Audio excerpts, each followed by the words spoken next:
Hey son, picture this. Chrome gleaming under fluorescent lights, a jukebox playing Elvis in the corner, and the smell of bacon grease mixing with cigarette smoke. It is 1963, and you are standing outside a diner with a neon sign buzzing overhead. Tonight we are diving into something greasier than your uncle's pompadour. The American diner in the 1960s. Not the sanitized, Instagram-ready version you see in movies. The real thing. The one with mystery meat on the griddle and health inspectors who took bribes in coffee and pie. If you are enjoying this journey back in time, take a moment to like this video and subscribe. No pressure, only if it genuinely speaks to you. And hey, we are now on Spotify too. Check the link in the description if you want these stories while you are driving, cooking, or pretending to work. So what did it really smell like inside a diner booth at 2 in the morning? What was floating in that coffee? How many times did they actually clean that griddle? And what exactly was in the meatloaf special? It is 1965 now. The Supremes are on the radio. Someone just dropped a nickel in the jukebox. The cook is flipping eggs with a cigarette dangling from his lips. And you are about to discover why eating out in the 60s required a stomach made of iron and a complete ignorance of what the word hygiene meant. Let us start at the beginning, the diner counter in 1965. It is 2 in the morning on a Thursday, and the place is still open because it never actually closes. The same pot of coffee has been brewing since yesterday afternoon. The cook, a man named Frank, who has not smiled since Eisenhower was president, is scraping something off the griddle with a spatula that has seen better decades. You slide onto a red vinyl stool that squeaks under your weight, and a waitress appears with a pot in one hand and a cigarette in the other. The concept of closing time does not exist here. The doors stay unlocked through the night, through the early morning, through every hour that other businesses consider too quiet or too dangerous to bother with. Someone is always working. Someone is always eating. The fluorescent lights never turn off, casting their harsh, unflattering glow over everything and everyone who passes through. You arrive because you are hungry, or because you are lonely, or because the bars have closed and you have nowhere else to go. The diner accepts you without judgment. It does not care if you are wearing a suit or pajamas. It does not care if you order a full meal or just nurse a single cup of coffee for 2 hours. The transaction is simple. You sit, someone brings you food, you pay, you leave, or you stay. The diner does not mind either way. The counter runs the length of the room, 20 feet of worn formica with stools bolted to the floor every 2 feet. Some of the stools spin freely. Some are stuck in place, seized up from years of grease and neglect. The cushions are cracked vinyl, patched in places with electrical tape that has started to peel away. You can feel the springs through the padding when you sit down. Behind the counter, the cook works in constant motion. Eggs crack against the griddle. Bacon sizzles. Toast pops up burnt. Hash browns turn crispy at the edges. He moves without wasted effort, reaching for ingredients without looking. Flipping food with a practiced flick of the wrist that comes from doing the same motions 10,000 times. The waitress knows you are there before you say anything. She has already assessed you. Late-night customer. Probably wants coffee. Might order food, might not. She fills your cup without asking, sets it down in front of you with a small splash that darkens the napkin underneath. The coffee is terrible. You drink it anyway. Around you, the diner hums with its own strange life. A trucker in the corner booth works through a plate of eggs and sausage, reading a newspaper 2 days old. An older woman sits at the far end of the counter, smoking methodically, her coffee gone cold an hour ago. 2 teenagers share a basket of fries, their conversation low and punctuated by long silences. There is something oddly comforting about a place that never closes. It suggests permanence in a world that feels temporary. The diner will be here tomorrow. It will be here next week. It will be here when you need it again, serving the same eggs, pouring the same terrible coffee, asking nothing of you except that you sit down and let it feed you. The night shifts into early morning. The sky outside begins to lighten at the edges. The cook scrapes the griddle clean and immediately dirties it again with a new order. The waitress refills your cup. The stool squeaks. The fluorescent lights hum. And the diner, as always, stays open. There is no smoking section in a 1960s diner because the entire building is the smoking section. The waitress smokes. The cook smokes. The guy washing dishes in the back smokes. The busboy smokes. The customers smoke while ordering, while eating, while paying, and while leaving. Ashtrays sit on every table, overflowing with butts that have been there since the Kennedy administration. The air inside the diner is a visible thing. It hangs in layers, blue-gray and thick, moving slowly in currents created by the opening and closing of the front door. You can taste it before you taste your food. It settles on your clothes, in your hair, on your skin. You will smell like smoke for the rest of the day, even if you never lit a cigarette yourself. The ashtrays are glass, heavy, and impossible to tip over. They sit on every table, at every spot along the counter, positioned within easy reach no matter where you sit. Some are clean, recently emptied.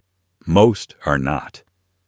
The butts pile up throughout the shift, building small mountains of crushed filters and ash. The waitress empties them when they overflow, dumping the contents into a larger receptacle in the back, then returns them to the tables without washing them. The waitress keeps her cigarettes in the pocket of her apron. She lights one while taking your order, lets it dangle from her lips while she writes, and carries it with her as she walks to the kitchen window to clip your ticket to the wheel. She smokes between pouring coffee. She smokes while totaling checks. She smokes while standing at the register counting change. The cigarette is as much a part of her uniform as the apron itself. Behind the counter, the cook smokes while he works. The cigarette sits on the edge of the griddle between orders, ash growing longer until it finally drops onto the cooking surface and gets scraped away with the next batch of hash browns. He takes drags between flipping eggs. He exhales smoke while plating your food. Sometimes ash falls onto your toast. You do not complain. This is simply how things are. The customers smoke through entire meals. They light up before ordering. They smoke between bites. They use their plates as auxiliary ashtrays when the real ones fill up. Cigarette butts get stubbed out on the edges of dishes, left among the remains of eggs and bacon. The busboy clears it all away without comment, scraping everything into the same gray bin. The smoke detector does not exist yet. The concept of secondhand smoke is not something people think about. The Surgeon General has issued warnings, but they feel distant, theoretical, unconnected to the simple act of having a cigarette with your coffee. Everyone smokes. Everyone has always smoked.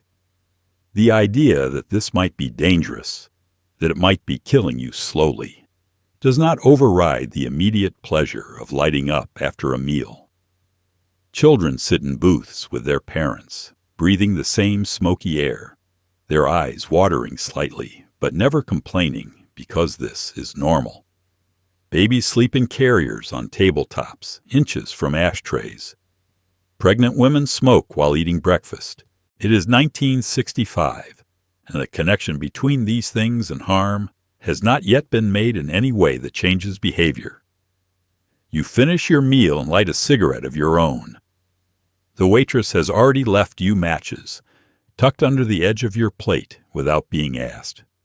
You exhale, adding your smoke to the general haze. Somewhere in the kitchen, a cigarette sits smoldering on the prep counter. The diner continues its work, wrapped in its perpetual cloud. The coffee in a 1960s diner is not coffee in the way you understand it now.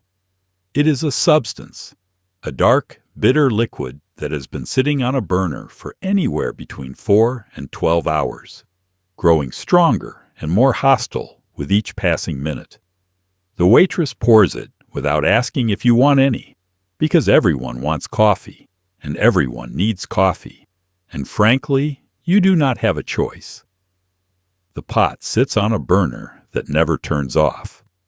The coffee inside slowly reduces, concentrating, becoming something closer to motor oil than a beverage. The first pot gets brewed around 5 in the morning. By noon, it has evolved. By midnight, it has achieved a state that transcends normal coffee and becomes something almost medicinal. You could probably use it to clean engine parts. The cups are thick white ceramic, heavy enough to hurt if thrown. They are chipped around the rims, stained brown on the inside, from years of coffee that was never fully washed away. The waitress fills your cup to exactly 3/4 full, leaving room for cream that you will definitely need if you want to drink this without grimacing. The cream sits on the counter in small metal pitchers that get refilled throughout the day from a large container in the back. The cream is real, at least, not the powdered nonsense that will come later. It pours thick and slightly yellow, forming clouds in the black coffee that slowly disperse. You add it until the coffee turns a lighter brown, hoping to dilute the bitterness enough to make it drinkable. Sugar comes in a glass dispenser with a metal flip top. The sugar inside is slightly damp from humidity and the constant opening and closing. It clumps. You shake it over your coffee and watch the granules dissolve, adding 2 spoonfuls, then 3, then 4. The coffee remains aggressively bitter. The cook drinks his coffee black. He pours himself a cup every hour, drinks it in 3 long gulps while standing at the griddle, then returns the cup to the counter without rinsing it. His cup is the most stained of all, brown almost to the rim, a testament to decades of the same ritual.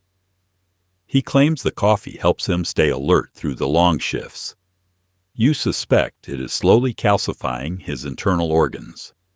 The regular customers have their preferences. The trucker in booth 3 takes his coffee light and sweet, almost half cream. The businessman at the counter drinks it black, but with 1 sugar. The woman who comes in every morning at 7 wants it with cream, no sugar, and in a specific cup that she swears tastes better than the others. The waitress remembers all of this without writing anything down.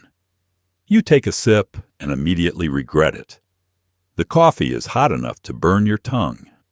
It is bitter enough to make your face contract involuntarily. It tastes like it was brewed using water filtered through old cigarettes and despair. And yet, you keep drinking. Because it is coffee, and it is here, and it is warm. The bottomless cup is not an advertised policy. It is simply understood. The waitress circulates with the pot, refilling anyone who is less than half full, never asking if you want more. You drink 3 cups without intending to. Your hands start to shake slightly. Your heart beats faster. You become uncomfortably alert. By the time you leave the diner, you have consumed roughly a half-gallon of coffee that should probably be classified as a controlled substance. You will not sleep tonight. Your stomach will hurt for hours. And tomorrow, when you come back, you will order coffee again without hesitation. Because this is what you do at a diner. This is what the diner does for you. The menu is laminated. It has been laminated since 1958, and it will remain laminated until 1972, when someone spills so much ketchup on it that even lamination cannot save it. The options are simple: eggs, bacon, toast, pancakes, burgers, meatloaf, liver and onions, and something called the Blue Plate Special that changes daily but always tastes exactly the same. The lamination is yellowed and cracked at the corners.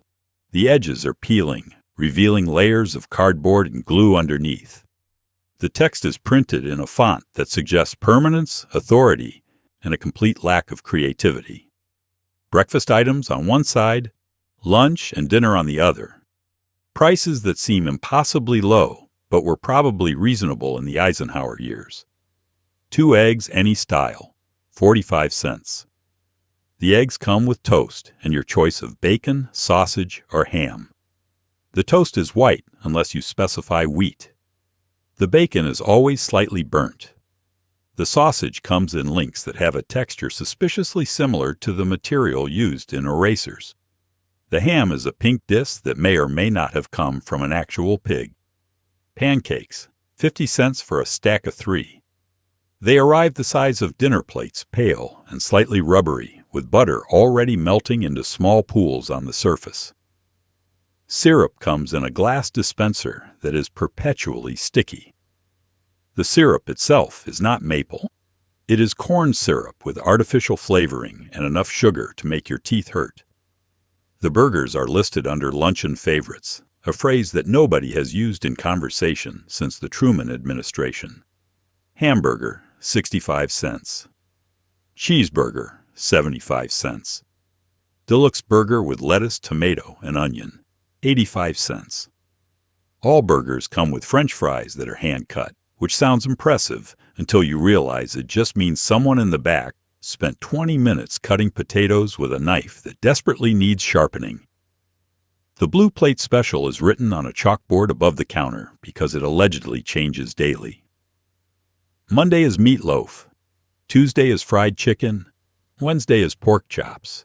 Thursday is liver and onions, which nobody orders except for one old man who comes in every Thursday at noon and has been doing so since the diner opened. Friday is fish, a concession to the Catholics, who still observe meatless Fridays even though Vatican II has made it optional. The special comes with 2 sides from a list that includes mashed potatoes, green beans, coleslaw, macaroni and cheese, or Jell-O salad. The Jell-O salad is bright green and contains shredded carrots and possibly miniature marshmallows. It jiggles when the plate is set down. Nobody knows who invented Jell-O salad or why it continues to exist. Desserts occupy the bottom corner of the menu. Pie, 15 cents a slice. Ice cream, 20 cents. Pie a la mode, 30 cents. The pie selection depends on what is in the case, which depends on what did not sell yesterday or the day before. The ice cream comes in 3 flavors: vanilla, chocolate, and strawberry. It is scooped from metal containers using a scoop that gets dipped in lukewarm water between servings. The menu never changes because changing the menu would require admitting that time has passed, that tastes have evolved, that the world outside the diner has moved on. The diner resists this.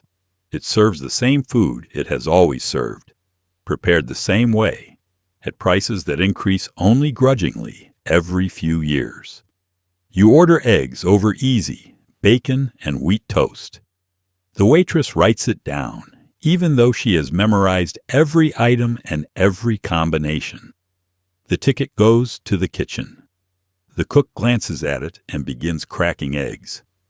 In 15 minutes, your food will arrive exactly as you expected, because the menu never changes.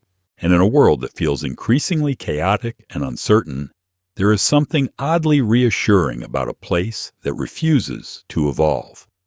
Behind the counter, the griddle is working overtime. It is a massive flat surface of blackened steel, covered in a thin layer of grease that has been building up since the Truman administration.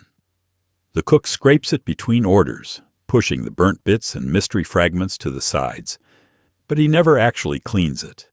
The griddle measures roughly 4 feet by 3 feet. It is the heart of the diner, the surface upon which everything gets cooked. Eggs, bacon, burgers, pancakes, hash browns, grilled cheese sandwiches, even the occasional steak. Everything touches the same surface, absorbs the same accumulated flavors, shares the same ancient grease. The grease is not fresh. It gets added to, but never fully replaced. When the cook needs more, he scoops it from a metal container near the griddle, depositing spoonfuls of congealed fat that immediately liquefy on the hot surface. This grease is bacon fat mostly, mixed with whatever else has rendered out of the various meats cooked over the past several days. The cook uses a flat metal scraper to push food around and to clean the griddle between orders. He holds it at an angle, dragging it across the surface, gathering up burnt egg fragments, blackened bits of hash brown, small pieces of bacon that have welded themselves to the steel. This debris gets pushed to the edges, then scraped into a grease trap at the side of the griddle. The trap fills throughout the day, a repository of everything that did not make it onto a plate.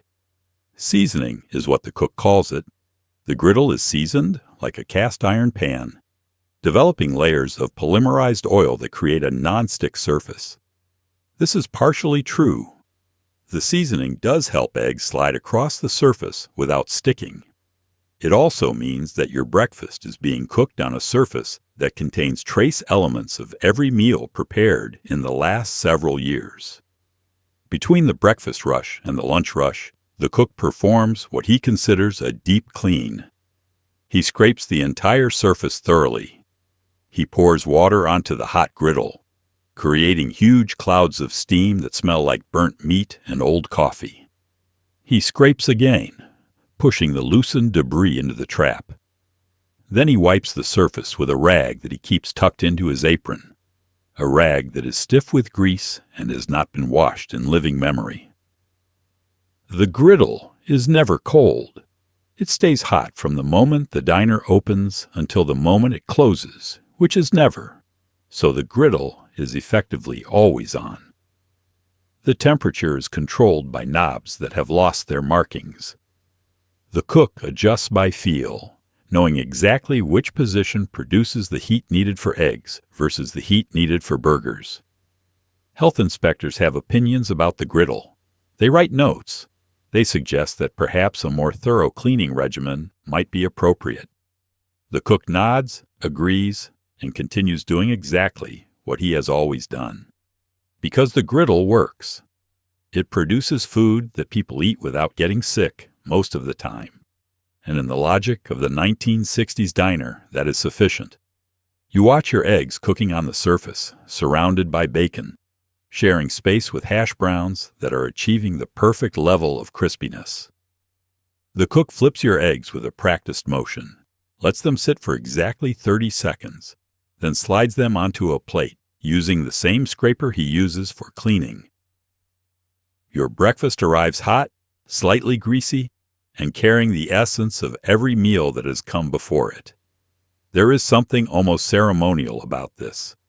The griddle connects you to every customer who has sat at this counter, eating eggs cooked on this same surface, absorbing the same accumulated history. You are part of an unbroken chain stretching back years, united by grease and heat and the stubborn refusal to fully clean anything. The meatloaf special is 75 cents, and you get mashed potatoes, gravy, and a side of canned green beans. What you do not get is any information about what is actually in the meatloaf. The cook will not tell you. The waitress does not know. The owner has not asked in 15 years. The meatloaf arrives on a heavy oval plate, a thick slice of brown meat held together by something that might be eggs or might be determination. It has been baked in a loaf pan until the outside formed a dark crust, then sliced with a knife that left the edges slightly ragged. A pool of brown gravy covers half the slice, running down onto the mashed potatoes in a way that makes everything the same color. The texture is dense. You cut into it with the side of your fork, which requires more pressure than cutting into a normal piece of meat. The inside is uniformly gray-brown, with no visible chunks of anything that would help you identify the source. There is meat in here, certainly. Ground beef, probably. But there are other things, too. Breadcrumbs, onions, something that might be green pepper, and other ingredients that resist identification. The cook makes a fresh meatloaf every morning, He works from memory, not a recipe, adding ingredients in proportions that feel right based on decades of repetition. Ground beef forms the base. How much ground beef? Enough. What grade of ground beef? Whatever the supplier delivered. Then come the binders, breadcrumbs, eggs, milk. Then the vegetables. Onions, certainly, minced fine. Maybe celery. Possibly green peppers if they are on hand and not yet rotted. Seasoning happens by instinct. Salt, pepper, something from a bottle labeled Worcestershire sauce that has been in the same spot on the shelf so long it has left a ring. The cook mixes everything together with his hands, the same hands that have been handling raw meat and cracking eggs and smoking cigarettes for the past 4 hours. He does not wear gloves. Gloves have not been invented for this purpose yet. The mixture goes into a loaf pan, gets shaped into something resembling a loaf, and goes into the oven. The oven temperature is approximate. The cooking time is flexible. The meatloaf is done when it looks done, which the cook determines by opening the oven and staring at it with the practiced eye of someone who has been making meatloaf since before you were born. The gravy is made from the drippings, the rendered fat and juices that pool in the bottom of the pan during cooking. The cook pours this into a saucepan, adds flour to thicken it, adds water to thin it back out, adds salt and pepper, and stirs until it reaches a consistency he finds acceptable. The gravy is brown. It is always brown. It tastes like salt and fat, and the essence of meat without committing to being any particular kind of meat. The mashed potatoes come from actual potatoes that have been boiled and mashed with butter and milk. They are lumpy. There are still bits of skin in them. They are the most honest thing on the plate. The green beans are from a can. They arrived at the diner in a case of 48 cans, each one containing beans that were picked, processed, and sealed months ago at a factory somewhere in the Midwest. The cook opens a can, dumps the contents, including the liquid, into a pot, heats it until it is warm, and serves it. The beans are soft, nearly mushy, and taste primarily of the metal they came from. You eat the meatloaf. It is not good exactly, but it is filling and hot and costs 75 cents. The meat is mysterious, but not actively threatening. The gravy makes everything taste the same. The potatoes provide bulk. The green beans exist. You clean your plate because you paid for this food, and wasting it feels wrong. The waitress takes your empty plate without comment. The cook is already mixing tomorrow's meatloaf. The eggs arrive at the diner in massive crates, dozens at a time, and they sit in the back until someone remembers to put them in the refrigerator. Sometimes that happens, sometimes it does not.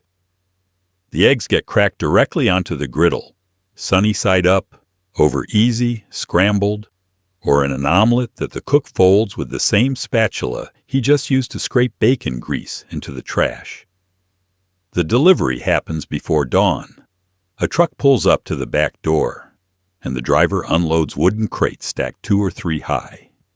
Each crate holds 30 dozen eggs, arranged in cardboard flats with molded paper separating each egg from its neighbors.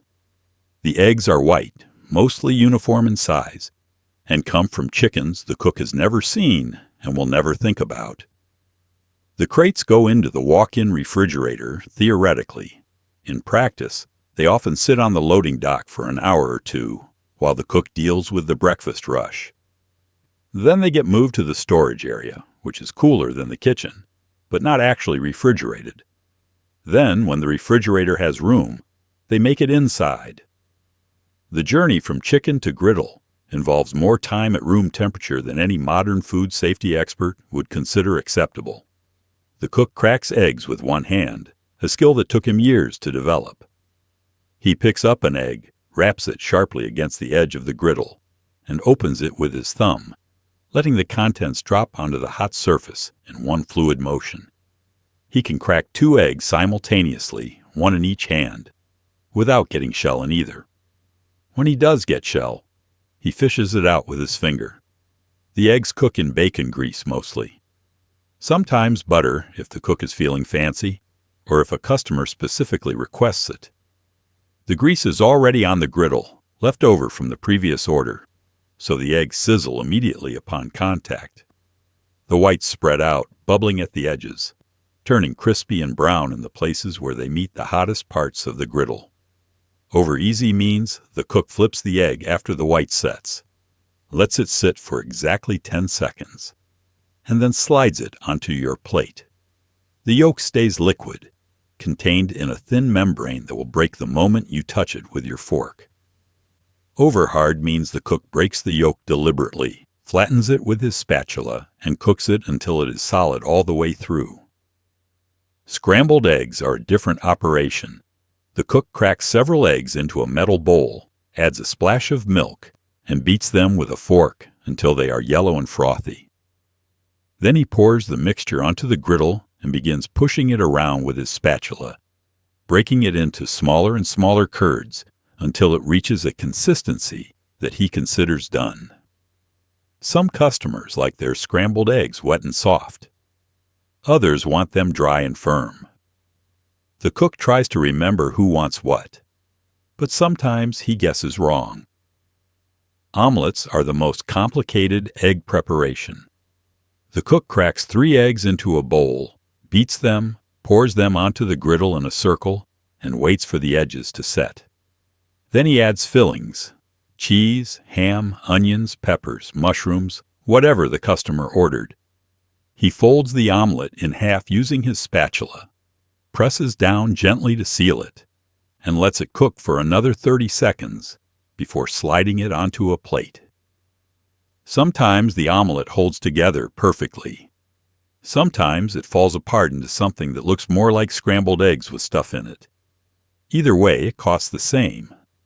The shells go into the trash, along with the occasional egg that has gone bad.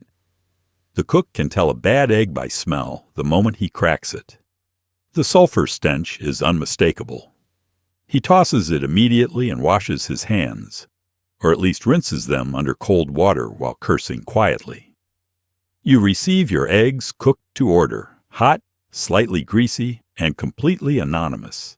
You have no idea which chicken laid them when they were laid, how long they sat in the crate, or how many temperature fluctuations they endured.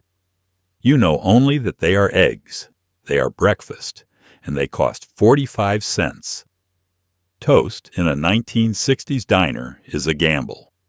It comes out of an industrial toaster that has 2 settings, raw or charcoal. There is no in-between. You order toast, and what arrives is either bread that has been briefly introduced to heat or something that resembles a roofing shingle. The toaster sits at the end of the counter, a chrome contraption with slots on top and a lever on the side. It is older than most of the staff and has developed its own temperament over the years. The cook has learned its moods, adjusting the darkness dial based on factors that include the type of bread, the humidity in the kitchen, and whether Mercury is in retrograde. The bread comes in plastic bags from a commercial bakery, delivered twice a week, along with the hamburger buns and hot dog rolls. White bread is standard. Wheat bread is available, but costs an extra nickel. Rye exists in theory, but has to be ordered specially, and usually arrives stale because nobody else orders it. The cook drops 2 slices into the toaster and pushes down the lever. The bread descends into the heating elements. Time passes. The cook flips eggs, pours coffee, and forgets about the toast until smoke starts rising from the toaster slots. He pops the lever. The toast launches upward. He catches it with practiced reflexes and examines the damage. The bread has been transformed into something darker and drier. The surface is brown, speckled with black spots where the heating elements made direct contact. The edges have crossed the line from toasted to burnt. The cook scrapes the worst of the char off with a butter knife, deposits the crumbs into the trash, and puts the toast on your plate anyway. Sometimes the toast is underdone. The surface is warm but still white in places, barely browned at all. This happens when the cook pulls it too early, distracted by an order or a question from the waitress. This toast is disappointing, but edible. It is bread that has been heated. It is not technically toast. The perfect piece of toast. Golden brown on both sides with a crispy exterior and a soft interior, appears approximately once every 40 pieces. When it happens, the cook pauses to admire it before putting it on a plate. It is a small miracle in a place that specializes in the mundane. Butter goes on the toast while it is still hot, theoretically melting into the surface. The butter is margarine, stored in a plastic tub, scooped out with a knife that gets wiped on a towel between uses. The margarine has been sitting at room temperature all morning, so it spreads easily, leaving yellow streaks across the dark brown surface. Jelly is available in small plastic containers, the kind that require you to peel back a paper lid. Grape, strawberry, and orange marmalade are the standard options. The containers come in a basket on the table, along with the sugar packets and the creamer. You open one, releasing a smell of concentrated fruit sweetness, and spread it on your toast with the same knife you used for the margarine. The toast arrives with your eggs, stacked on the edge of your plate or on a separate smaller plate if the cook is feeling generous with dishware. You pick up a piece. It bends slightly under its own weight. Crumbs fall onto the table. You take a bite and immediately need water because the toast has absorbed all moisture from your mouth. This is diner toast.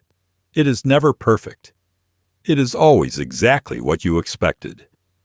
You eat it because it came with your breakfast, because you paid for it, because covering it with enough butter and jelly makes it tolerable.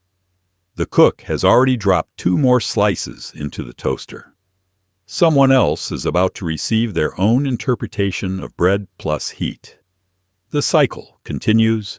The butter is not butter. It is margarine. Cheap, yellow, partially hydrogenated margarine that comes in a plastic tub and gets spread on your toast, whether you asked for it or not. It has the texture of spackling paste and the flavor of regret. The tub sits on the counter near the toaster, lid slightly askew, contents exposed to the air. The margarine inside is soft, nearly liquid at the edges where it has been sitting closest to the heat of the griddle. The cook reaches into it with a knife approximately 400 times per day, scooping out irregular portions and depositing them onto toast, pancakes, or directly onto the griddle when he needs more grease for cooking. The label on the tub claims it is a butter substitute, a healthy alternative with less saturated fat and more modern science. This is 1965, and margarine is being marketed as the future of spreads. Real butter is old-fashioned, expensive, and supposedly dangerous for your heart. Margarine is cheap, stable at room temperature, and contains ingredients that sound vaguely space-age. Partially hydrogenated vegetable oil, artificial coloring, and emulsifiers. The color is aggressive. Margarine does not occur in nature this yellow. The color comes from dye, added to make the margarine look like butter, because white margarine looks like shortening and nobody wants to spread shortening on their toast.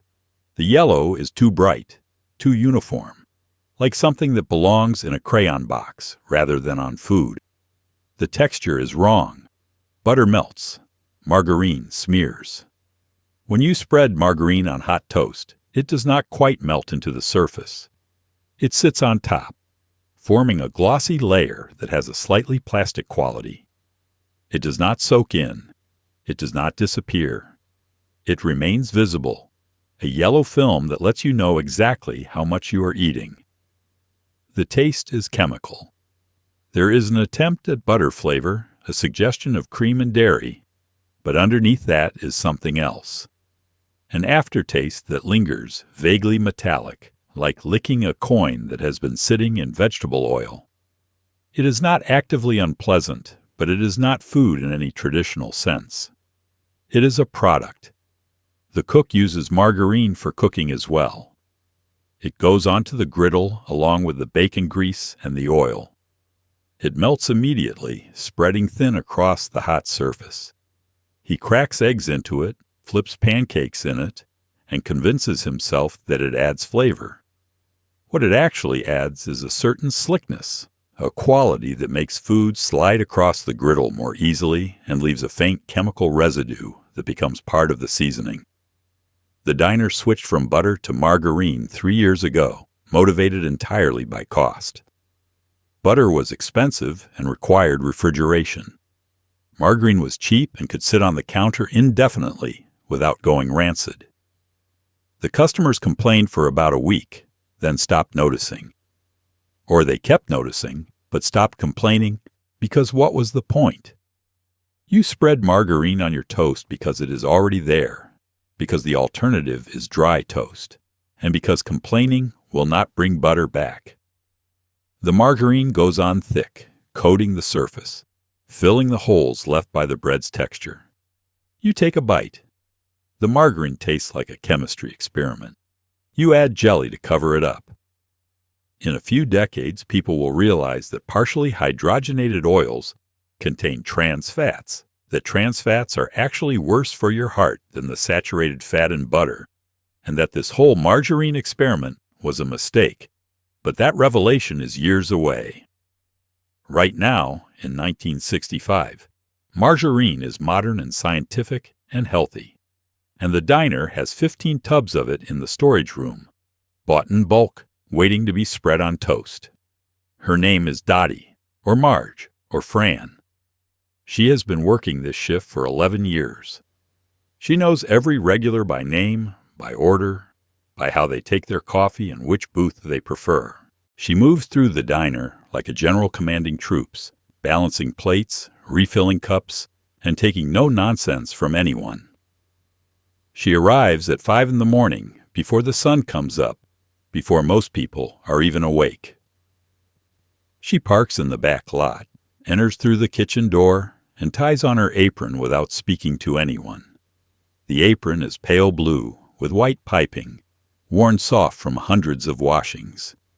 It has 2 large pockets where she keeps her order pad, several pens, a pack of cigarettes, matches, and assorted ticket stubs that should have been thrown away weeks ago.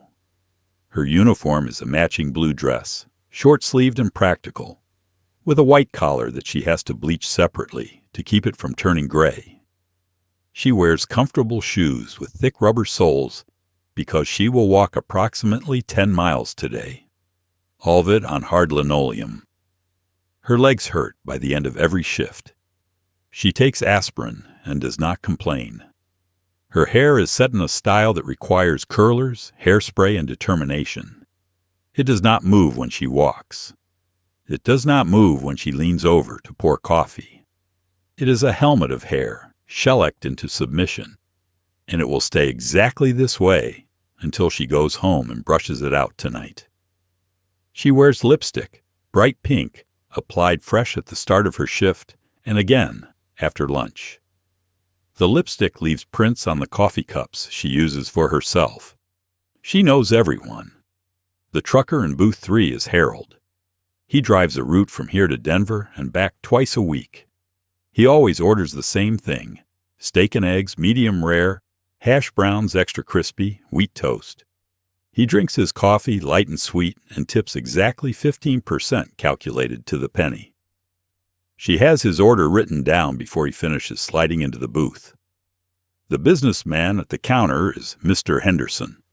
He comes in every weekday at 7:30, reads the morning paper while eating scrambled eggs and bacon, and leaves by 8:15 to make it to his office on time. He pays with exact change.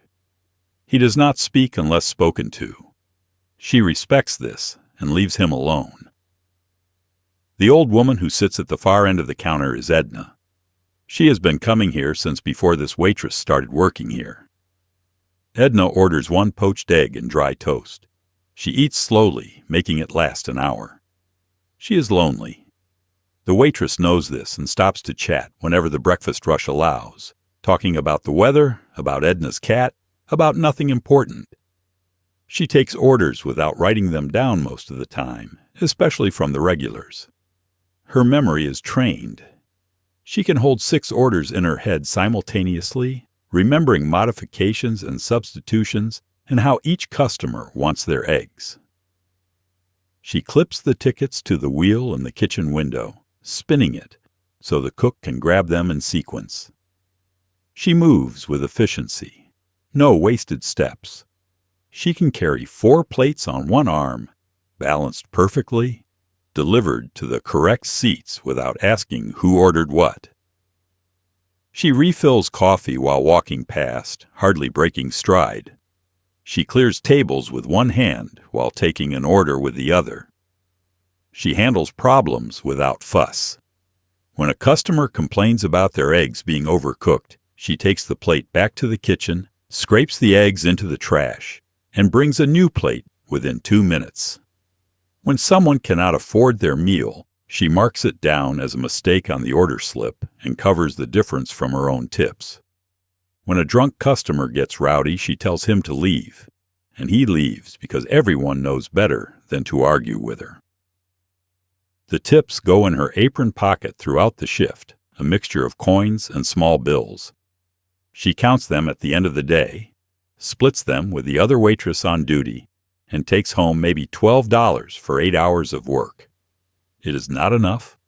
It is never enough. But it is what the job pays. And the job is what she has. She will work this shift until her feet give out or the diner closes, whichever comes first. She will pour coffee, carry plates, remember orders, and take care of people who need a meal and a place to sit.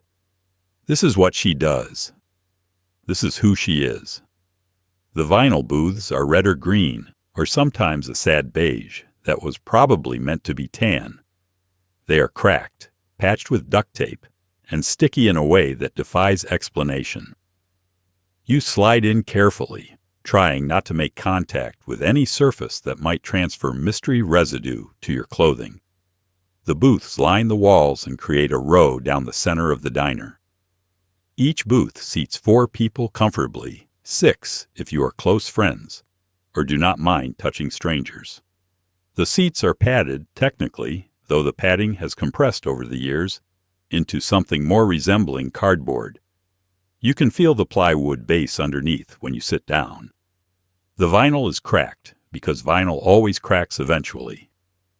Long splits run along the seats where people have slid in and out thousands of times. The cracks expose the foam padding underneath, yellowish and crumbling. Someone has attempted repairs using duct tape, silver strips applied haphazardly over the worst damage. The duct tape is now peeling at the edges, collecting lint and creating new places for things to stick. The stickiness is the real mystery. The tables get wiped down between customers, theoretically. The waitress comes by with a damp rag, makes a few swipes across the surface, and moves on. But the rag is damp with water that has been used to wipe down 30 other tables. It is not clean water. It does not contain soap. It spreads the stickiness around rather than removing it. The source of the stickiness is layers. Spilled soda that dried into a thin film of sugar. Syrup that dripped from pancakes and never got fully wiped away. Grease from fingers, from food, from the general atmosphere of the diner.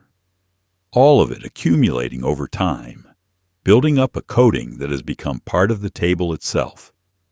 You set your forearms on the table and immediately feel the tackiness. Your skin makes contact and resists when you try to move. It is not aggressive stickiness, not like actual glue, but enough to be noticeable and mildly disturbing. You keep your arms elevated for the rest of the meal, hovering above the surface, which makes eating more difficult, but feels safer. The seats are worse. The vinyl has absorbed years of whatever people have been wearing, sitting on, spilling. The surface has a slightly greasy feel that transfers to your clothing. You will notice it later when you stand up and the back of your pants feels different, slicker, coated with something you cannot identify and do not want to think about too hard. The booth backs are tall, creating a sense of privacy. You cannot see the people in the booth behind you without turning around completely. This is good for conversation, good for pretending you are alone in the diner even when it is crowded. But the tall backs also trap smells. Cigarette smoke hangs in the booth long after the smoker has left. The smell of fried onions lingers. Someone's perfume from 3 customers ago still ghosts through the air. The underside of the table is its own ecosystem. People stick gum there, wads of it, hardened into permanent fixtures. Someone has carved initials into the wood. There are mysterious stains on the ceiling of the table, things that dripped or splattered or fell from above and dried in place. You do not look too closely. Between the seat and the back, in the crack where the 2 pieces of vinyl meet, things accumulate. Coins fall there and are never retrieved. Crumbs collect. A fork that slipped off someone's plate might still be wedged in there from 1962. The waitress does not clean this area.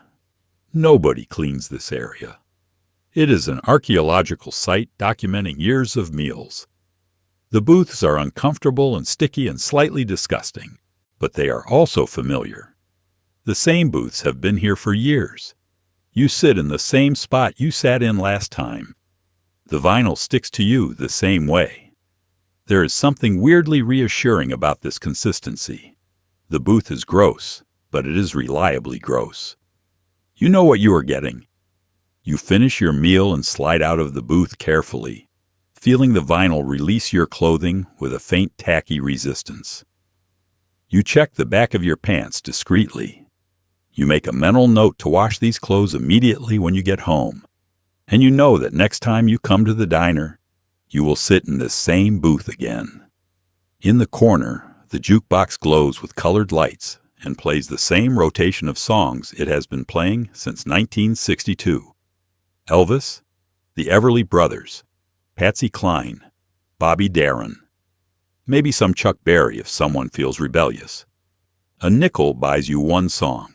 A dime buys you 3. A quarter makes you the king of the diner for the next 15 minutes. The jukebox is a Wurlitzer, chrome and glass, and colored plastic panels that light up in rotating patterns. It stands against the wall near the restrooms, humming constantly, even when it is not playing music. The hum is part of the diner's ambient sound now, as constant as the sizzle of the griddle or the murmur of conversation. Inside the glass, you can see the mechanism. Records stored in a circular rack, 45 RPM singles in paper sleeves. The mechanical arm that selects and plays them moves with a precision that seems almost magical. You put in your nickel, punch in your selection using the chrome buttons, and watch the arm swing into position. Pull the record from the rack and set it gently on the turntable. The song selection has not changed in 3 years. The owner loads new records when he thinks about it, which is rarely. The current playlist reflects what was popular in the early 60s and what the regulars request most often. Elvis Presley takes up 6 of the slots. Can't Help Falling in Love. Are You Lonesome Tonight? It's Now or Never. People play Elvis when they are feeling romantic or nostalgic or just want something familiar. Patsy Cline owns 4 slots. Crazy. I Fall to Pieces. Walk In After Midnight. She's Got You. The truckers play Patsy Cline late at night, sitting alone in booths with their coffee going cold. The waitress plays Patsy Cline when her feet hurt and her shift has 3 more hours to go. Everyone plays Patsy Cline.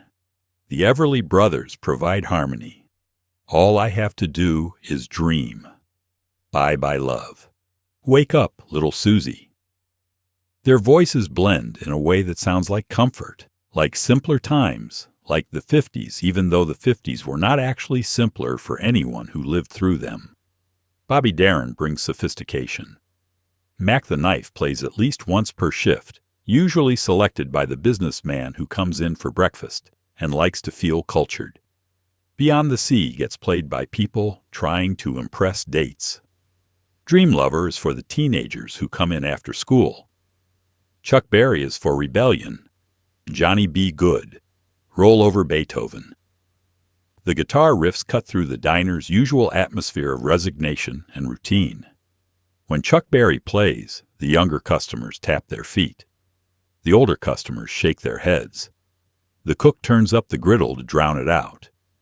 The sound quality is surprisingly good for a machine that has been running continuously for years. The speakers are built into the jukebox itself, pointing outward, filling the diner with music at a volume that is loud enough to hear, but not loud enough to interfere with conversation. The bass is tinny. The treble is sharp. But the music is clear. People use the jukebox for different reasons. Some genuinely want to hear a specific song. Others want to control the atmosphere, to impose their taste on the space for a few minutes. Teenagers use it to flirt, leaning against the glass while pretending to consider their selection, making eye contact with whoever they are trying to impress. The jukebox breaks down occasionally. The mechanical arm gets stuck. The turntable stops spinning. The whole machine goes dark and silent. When this happens, the diner feels wrong. The absence of music creates a void that the ambient sounds cannot fill. The owner calls a repairman who arrives eventually, opens the back panel, jiggles something, and brings it back to life. Between songs, there is a gap. The record finishes. The arm returns it to the rack. The machine clicks and whirs, preparing for the next selection. In that gap, you can hear the diner breathing. Conversations rise slightly to fill the silence. Plates clatter. The griddle hisses.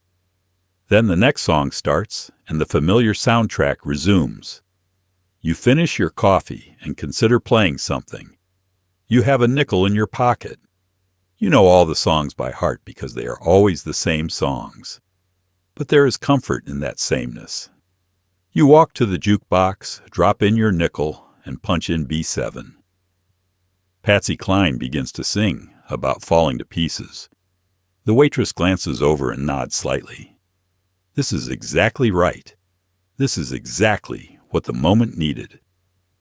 The bathroom is down a narrow hallway past the kitchen, and you only go there if you absolutely have to. The door does not lock properly. The light flickers. The sink has rust stains that have achieved permanence. There is a mirror, but looking into it feels like a mistake. The hallway leading to the bathroom is dim and narrow, barely wide enough for one person. The walls are painted a color that might have been cream but has aged into something closer to nicotine yellow. The paint is chipped in places, revealing older layers underneath, an archaeology of bad decorating decisions stretching back decades. The door has a sign screwed to it, black letters on yellowed plastic, restroom. Not men's room or ladies' room, just restroom, singular, because there is only one bathroom and everyone shares it. The door is heavy wood, scarred and dented from years of being pushed open by people carrying too many packages or being too drunk to turn the handle properly. The lock is a simple sliding bolt that has been painted over so many times it barely moves. You can slide it across, but it does not quite catch in the receiving bracket. The door will stay closed if you hold it or if you wedge toilet paper in the gap, but it will not lock in any meaningful way. You do your business quickly, one hand on the door, listening for footsteps. The light is a single bulb in a porcelain fixture on the ceiling. It flickers when you flip the switch, taking several seconds to achieve full brightness, which is not very bright. The bulb casts a yellow glow that makes everything look sickly. You look sickly. The walls look sickly. The whole enterprise feels vaguely diseased. The toilet is white porcelain, though the white has grayed with age, and the bowl has rust stains trailing from the rim to the waterline. The seat is cracked plastic, cold to the touch, sitting slightly crooked on the bowl. Someone has tried to repair the crack with tape. The tape has failed. You hover rather than sitting, thighs burning with the effort, because touching that seat seems like inviting infection. The flush is a handle on the side that requires significant force to operate. You press down hard. The toilet gurgles, struggles, and eventually flushes, with a sound like a small angry waterfall. The water swirls, but does not quite drain completely, leaving a murky pool at the bottom. You flush again. Same result. You give up and wash your hands. The sink is small and shallow, with separate taps for hot and cold. The hot tap does not produce hot water. The cold tap produces water that is vaguely brownish for the first few seconds before running clear. The rust stains in the sink radiate from the drain like a sun, brown and orange and permanent, despite what must have been numerous attempts to scrub them away. The soap dispenser is empty. It has been empty for weeks. There is a bar of soap on the edge of the sink, soft and gray and slightly dissolving, left there by someone who gave up waiting for the dispenser to be refilled. You use the bar soap reluctantly, trying to touch only the top surface, lathering quickly and rinsing longer than necessary. The mirror above the sink is spotted and cloudy. The silver backing has degraded around the edges, creating dark patches where your reflection disappears entirely. The parts that still reflect show you in the unflattering fluorescent light, highlighting every flaw, every shadow, every sign of tiredness.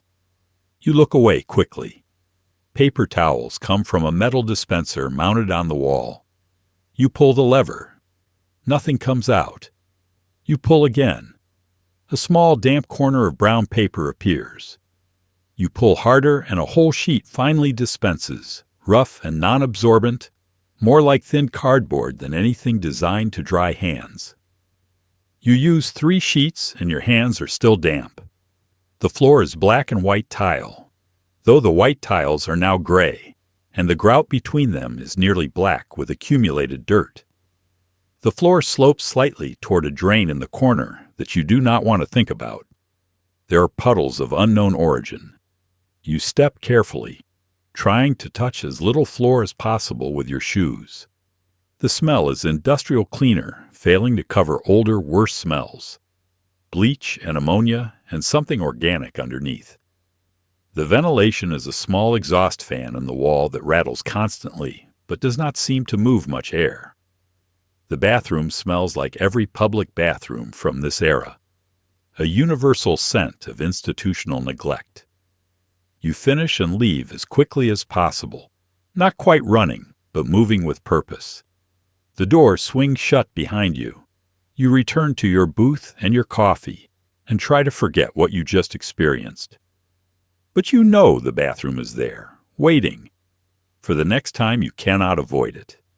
In the back, in a corner thick with steam and the smell of industrial detergent, a teenager named Eddie washes dishes in a sink the size of a bathtub. He is 16, makes $1.25 an hour, and has witnessed things that would make a health inspector weep. Plates come back covered in cigarette ash, lipstick, and the remnants of meals that were never fully eaten. Eddie works the dish pit, a 3-compartment sink made of stainless steel, pitted and stained from decades of use. The first compartment is for scraping and rinsing. The second is for washing, filled with water so hot it turns his hands red in soap that claims to cut grease, but mostly just smells like chemicals. The third is for rinsing, theoretically clean water that gets dirtier as the shift progresses. He stands on rubber mats that are supposed to provide cushioning and traction, but mostly just stay wet and smell like mildew. Water splashes constantly. The front of his apron is soaked within the first hour. His shoes are permanently damp. He will smell like dish soap and food waste for hours after his shift ends, even after he showers. The dishes come back from the dining room in bus tubs, gray plastic bins filled with the archaeological evidence of meals. Plates with eggs congealed into yellow rubber. Coffee cups ringed with lipstick in shades of pink and red. Glasses with cigarette butts floating in the melted ice. Silverware stuck together with dried pancake syrup. Everything crusted, smeared, or somehow worse than it should be. Eddie starts with the scraping. He holds each plate over the garbage bin and uses a rubber spatula to push the leftover food into the trash. Pancakes that were cut but not eaten. Bacon that got too crispy. Toast that arrived too burnt and got sent back. He sees how much food gets wasted and tries not to think about the fact that he ate cereal for dinner last night, because his mother's paycheck does not stretch far enough. The worst items are the ashtrays. They come back filled with cigarette butts, ashes, and sometimes food that people have stubbed their cigarettes out in. He dumps the contents into the trash, releasing a smell of cold smoke and burnt filter. The ashtrays themselves are sticky with tar residue. He scrubs them with a brush kept specifically for this purpose, a brush that is stiff with accumulated grime. The washing happens in the middle compartment. Eddie plunges each item into the hot soapy water and scrubs it with a rag or a brush depending on how stuck the food is. The water is cloudy within minutes, brown within an hour. He is supposed to change it regularly. He changes it when he remembers, or when it becomes so disgusting he cannot stand it anymore. The dishes stack up faster than he can wash them. During the breakfast rush, they come in waves. A bus tub appears. He washes everything in it. Another tub appears before he has finished putting the first load away. Then another.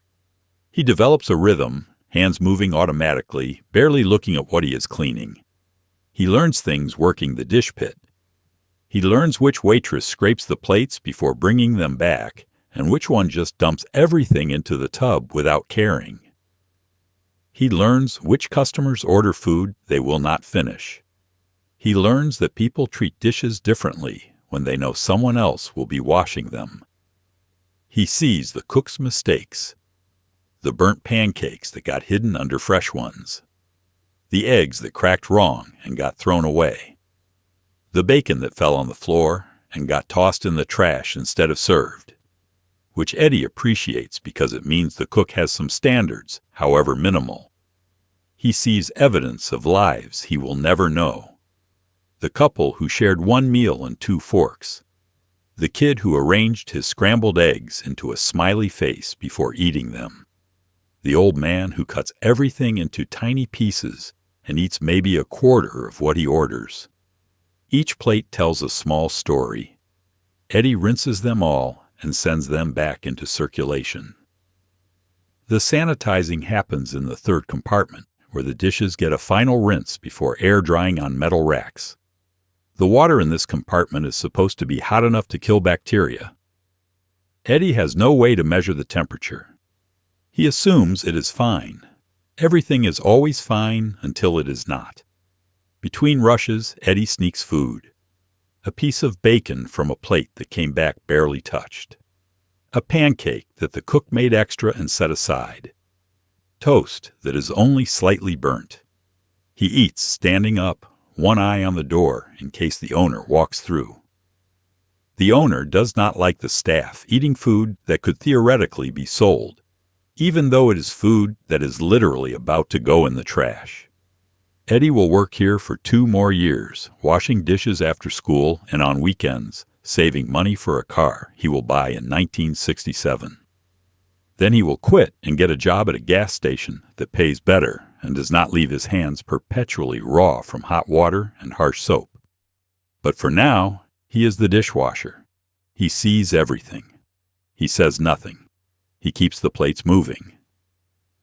The pie case sits on the counter, a glass display filled with slices of pie that rotate in and out based not on freshness, but on popularity. Lemon meringue, apple, cherry, chocolate cream. The meringue weeps. The crust softens. The whipped cream deflates. And still, people order it. The case is refrigerated theoretically. A small motor hums underneath, struggling to maintain a temperature somewhere between cool and room temperature. The glass panels fog up with condensation, which the waitress wipes away with her towel several times per shift. Inside, the pies sit on white ceramic plates, each slice carefully cut and transferred from the whole pie that arrived from the bakery 3 days ago. The pies come from a commercial bakery 2 towns over. They arrive frozen in cardboard boxes, 4 pies to a box, already in their aluminum tins. The cook thaws them in the walk-in refrigerator overnight, then cuts them into 8 slices each. The slices go into the pie case. The empty tins go into the recycling, which is actually just another trash can because recycling is not really a thing yet. The lemon meringue sits on the top shelf. The meringue, which started the week tall and proud and perfectly peaked, has begun to weep. Small beads of moisture form on the surface, running down the sides, pooling at the base where the meringue meets the lemon filling. The filling itself has separated slightly, becoming watery at the edges. The crust is soggy. This slice has been in the case for 4 days. Someone will order it today. The apple pie looks the most stable. Apples hold up better than cream fillings or meringue. The chunks of apple are still intact, swimming in a brown sugar sauce that has thickened as it cooled. The crust is golden in some places, pale in others, suggesting uneven baking at the factory. A scoop of vanilla ice cream will cover most sins. The apple pie is the safest choice. The cherry pie is violently red, a color that does not occur in nature. The filling is mostly cornstarch and food coloring with some cherry flavor added, possibly from actual cherries but more likely from a bottle.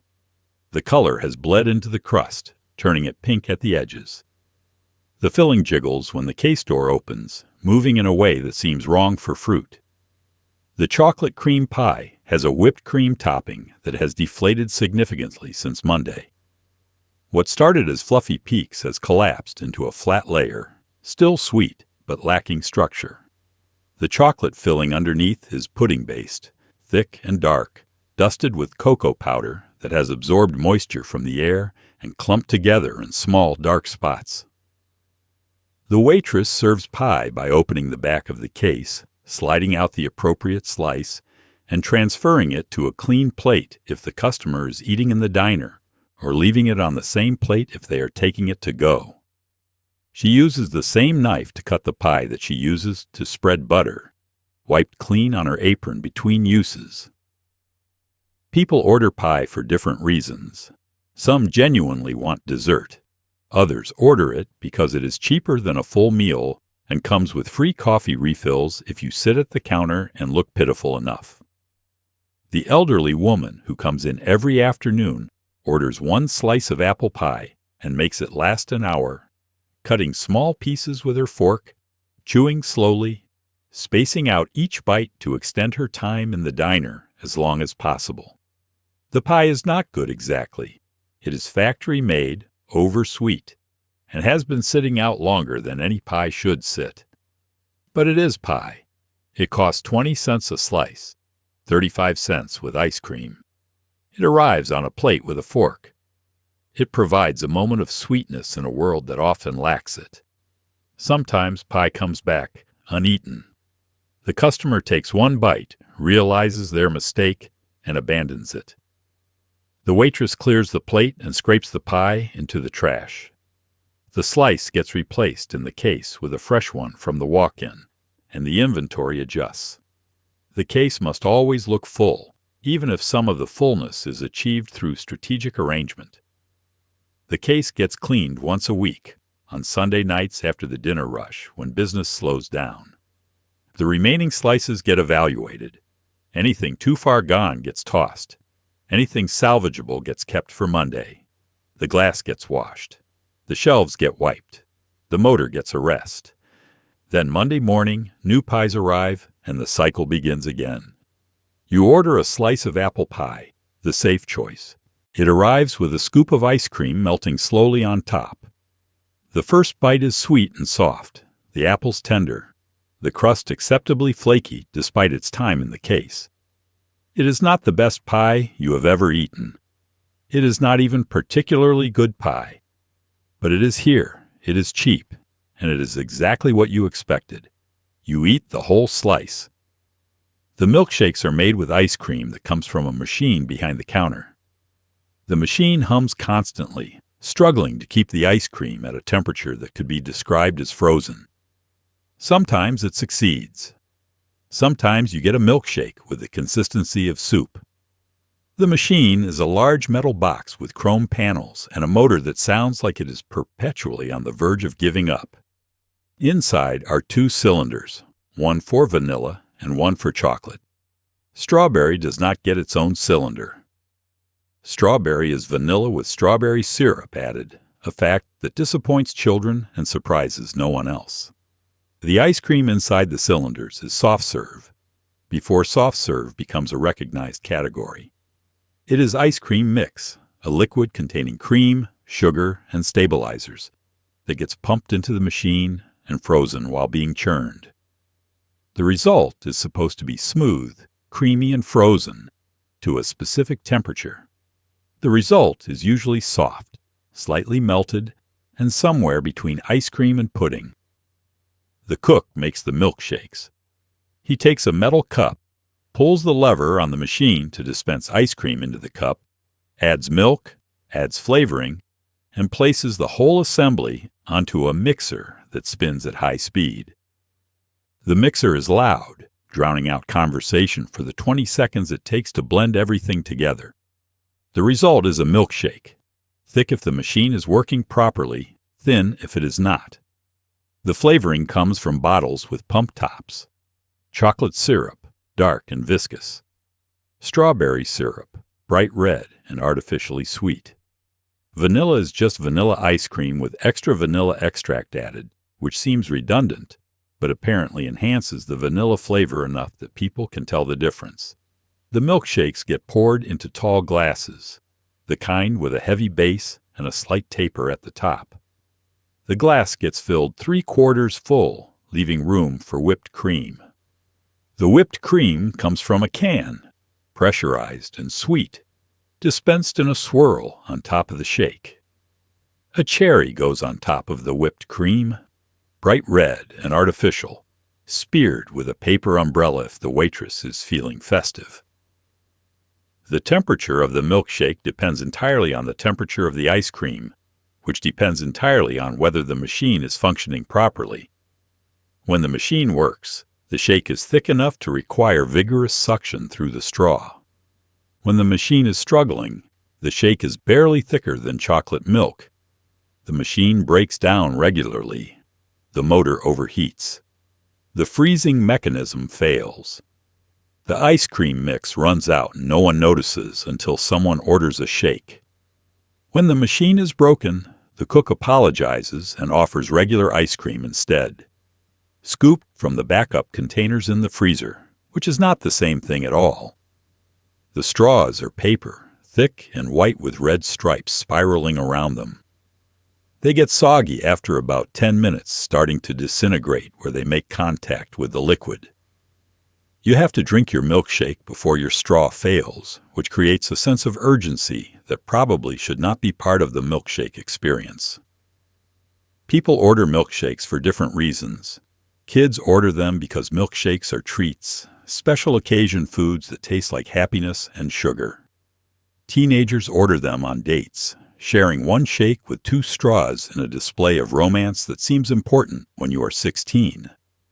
Adults order them when they want something cold and sweet and reminiscent of simpler times. The milkshake costs 50 cents, which is expensive compared to coffee at a dime or pie at 20 cents. But 50 cents gets you a full glass plus the extra that does not fit in the glass, served in the metal mixing cup on the side. You can refill your glass once from the cup, effectively getting 2 servings for the price of 1. You watch the cook make your chocolate shake. He pulls the lever. The ice cream that dispenses is noticeably soft, more liquid than solid. He adds milk and chocolate syrup anyway, blends it, pours it into your glass. The shake is thin. You can drink it through the straw without any effort. It tastes like chocolate milk with ambitions of being ice cream. You drink it anyway because you paid for it and because complaining will not make the machine work better. The whipped cream on top is nice. The cherry is edible. The shake is cold and sweet and gone in 5 minutes.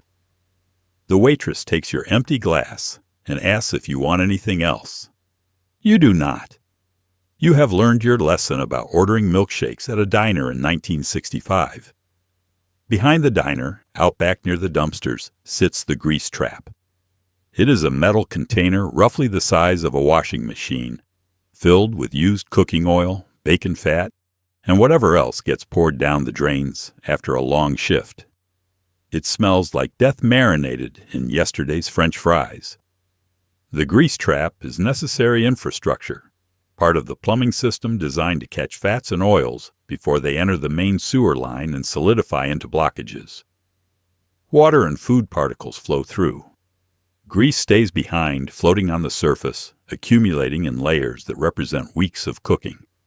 The trap itself is buried partially underground, with only the top access panel visible above the dirt and gravel of the back lot. The panel is heavy cast iron, requiring 2 people to lift if it ever needs to be opened for cleaning, which happens approximately never. The metal is rusty and pitted, stained with overflow from previous floods when the trap got too full and purged its contents onto the ground. The smell reaches you before you see the trap. It is organic and chemical at the same time, sweet and rotten. A smell that coats the inside of your nose and stays with you for hours afterward. It smells like all the bacon ever cooked at this diner, all the burgers, all the fried eggs, all the hash browns, concentrated and left to ferment in the sun. The cook empties the griddle scrapings into a metal bucket throughout the day. Bacon grease, burnt egg fragments, bits of hash browns, scrapings of carbon and fat that accumulate on the cooking surface. When the bucket fills, he carries it out the back door and pours it into the grease trap through a funnel attached to a pipe. The contents glug slowly out of the bucket, thick and brown and steaming. The trap is not just for grease from the griddle. It also catches what goes down the drains. The dishwashing sinks drain into it. The mop sink drains into it. Everything that contains fat or oil eventually ends up floating in the trap, creating a layer cake of different densities and colors. On hot days, the smell intensifies. The heat accelerates decomposition. The grease liquefies more thoroughly, moving from solid to liquid to something approaching gas. Flies gather around the trap in clouds, black and buzzing, attracted to the concentrated essence of food decay. Rats visit at night, scratching at the edges, looking for a way in. The grease trap service comes once a month, theoretically. A truck pulls up, 2 men in stained coveralls emerge, and they pump the trap empty using a hose and a vacuum system. The contents go into a tank on the truck.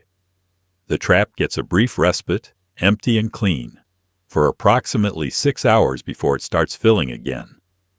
Sometimes the service does not come. The company forgets, or the diner forgets to pay the bill, or the truck breaks down. The trap continues filling. The level rises. Eventually it reaches capacity and starts backing up, sending greasy water up through the floor drains in the kitchen. When this happens, the cook calls the service company and uses words that would make the church ladies blush. The dishwasher, Eddie, has the worst view of the grease trap. The dish pit is directly connected to it through the drain pipes. When the trap backs up, he is the first to know because greasy water starts pooling around his feet. He has learned to recognize the warning signs. The water draining more slowly from the sinks, a gurgling sound from the pipes, the smell getting noticeably worse. Nobody wants to think about the grease trap. It exists in the same category as the septic system and the dumpster, necessary evils that make modern life possible but should not be examined too closely. The cook acknowledges its existence only when forced to interact with it. The waitress pretends it does not exist at all. The owner thinks about it once a month when the service bill arrives. But the grease trap is essential. Without it, the entire plumbing system would clog within a week. The drains would back up. The kitchen would flood with greasy water. The health inspector would close the diner. The grease trap, disgusting as it is, keeps everything flowing. You sit inside the diner, eating your eggs and bacon, completely unaware that 30 feet away, in a metal container half buried in the ground, The rendered fat from your breakfast is floating alongside the fat from everyone else's breakfast, slowly decomposing in the sun. You do not think about it. You should not think about it. Some things are better left unexamined. The grease trap is one of them. His name is Al. He sits at the counter every morning at 6, orders 2 eggs, over easy, bacon, wheat toast, and coffee. He reads the newspaper slowly, drinks his coffee slower, and does not leave until 8:30. He has been doing this for 9 years. The waitress pours his coffee before he sits down. The cook starts his eggs before he orders. Al arrives precisely at 6. You could set your watch by him. He parks in the same spot in the lot, the space closest to the door on the left side. He drives a 1957 Chevrolet, powder blue, immaculately maintained, with bench seats and a radio that only receives AM stations. He has owned this car since it was new. He will own it until he dies. He enters through the front door, nods to whoever is present, and walks directly to his stool at the counter. Third from the left. Always the third from the left. If someone else is sitting there, which happens rarely, he waits patiently until they leave. He does not ask them to move. He simply stands near the door, with his newspaper folded under his arm until the seat becomes available. The waitress, Dottie, has his coffee poured before he settles onto the stool. She knows he takes it black. She knows he will drink 4 cups between 6 and 8:30. She knows he tips exactly 50 cents, 2 quarters placed neatly under the edge of his saucer when he leaves. This never varies. Al unfolds his newspaper, the morning edition retrieved from the newspaper box outside his apartment building on his way to the car. He reads every section in the same order every day. Front page first, including all the articles, even the ones below the fold. Then local news. Then sports. Though he does not care about sports and mostly just skims the headlines. Then the comics, which he reads thoroughly, sometimes making small sounds of amusement that never quite become laughs. He does not read the obituaries. The waitress has noticed this. Everyone else his age reads the obituaries, checking to see who has died, who they knew, how close death is getting to their own social circle. Al skips this section entirely, folding it back into the paper unread. He is not interested in who has died. He is interested in what is happening among the living. His food arrives at 6:15. The cook knows the order by heart. 2 eggs over easy, not too runny. Cooked in butter, not bacon grease, because Al specified this once in 1958 and the cook has remembered ever since. 3 strips of bacon, crispy but not burnt. 2 slices of wheat toast, toasted medium, buttered while still hot. The plate arrives with a small dish of grape jelly on the side, though Al never uses it. Al eats methodically. He cuts his eggs with the side of his fork, taking small bites, alternating between egg and bacon. He uses his toast to soak up the yolk, creating small boats of bread that he eats carefully to avoid dripping. He chews thoroughly. He does not rush. Breakfast is not something to hurry through. He speaks rarely. He will say good morning when he arrives. He will say thank you when his food is served. He will comment on the weather if it is particularly noteworthy, a simple observation. Cold today, or rain stopped. He does not make conversation for its own sake. The waitress appreciates this. She has enough customers who want to talk. Between 6 and 8:30, Al exists in his own world. He reads, he eats, he drinks his coffee. Around him, the diner fills and empties with the breakfast rush. People come and go. Conversations happen. Orders are shouted. The griddle sizzles. Al remains focused on his newspaper, a small island of calm in the chaos. Other regulars know him by sight, but not by conversation. He is part of the furniture, as permanent as the counter stools or the jukebox. He has been here longer than most of the staff. He will probably be here longer than whoever replaces them. The waitress wonders about Al sometimes. He wears a wedding ring, but always comes alone. He reads the newspaper thoroughly, suggesting he has time in the morning, suggesting he is retired or works an unusual schedule. He dresses neatly, clean shirt, pressed pants, shoes that are old but polished. He carries himself with a quiet dignity that discourages questions. At 8:25, Al folds his newspaper neatly, finishes his final cup of coffee, and stands. He places 2 quarters under his saucer, not on top, because he knows Dottie will not clear the table until he leaves and he does not want the coins to fall. He nods goodbye to whoever makes eye contact.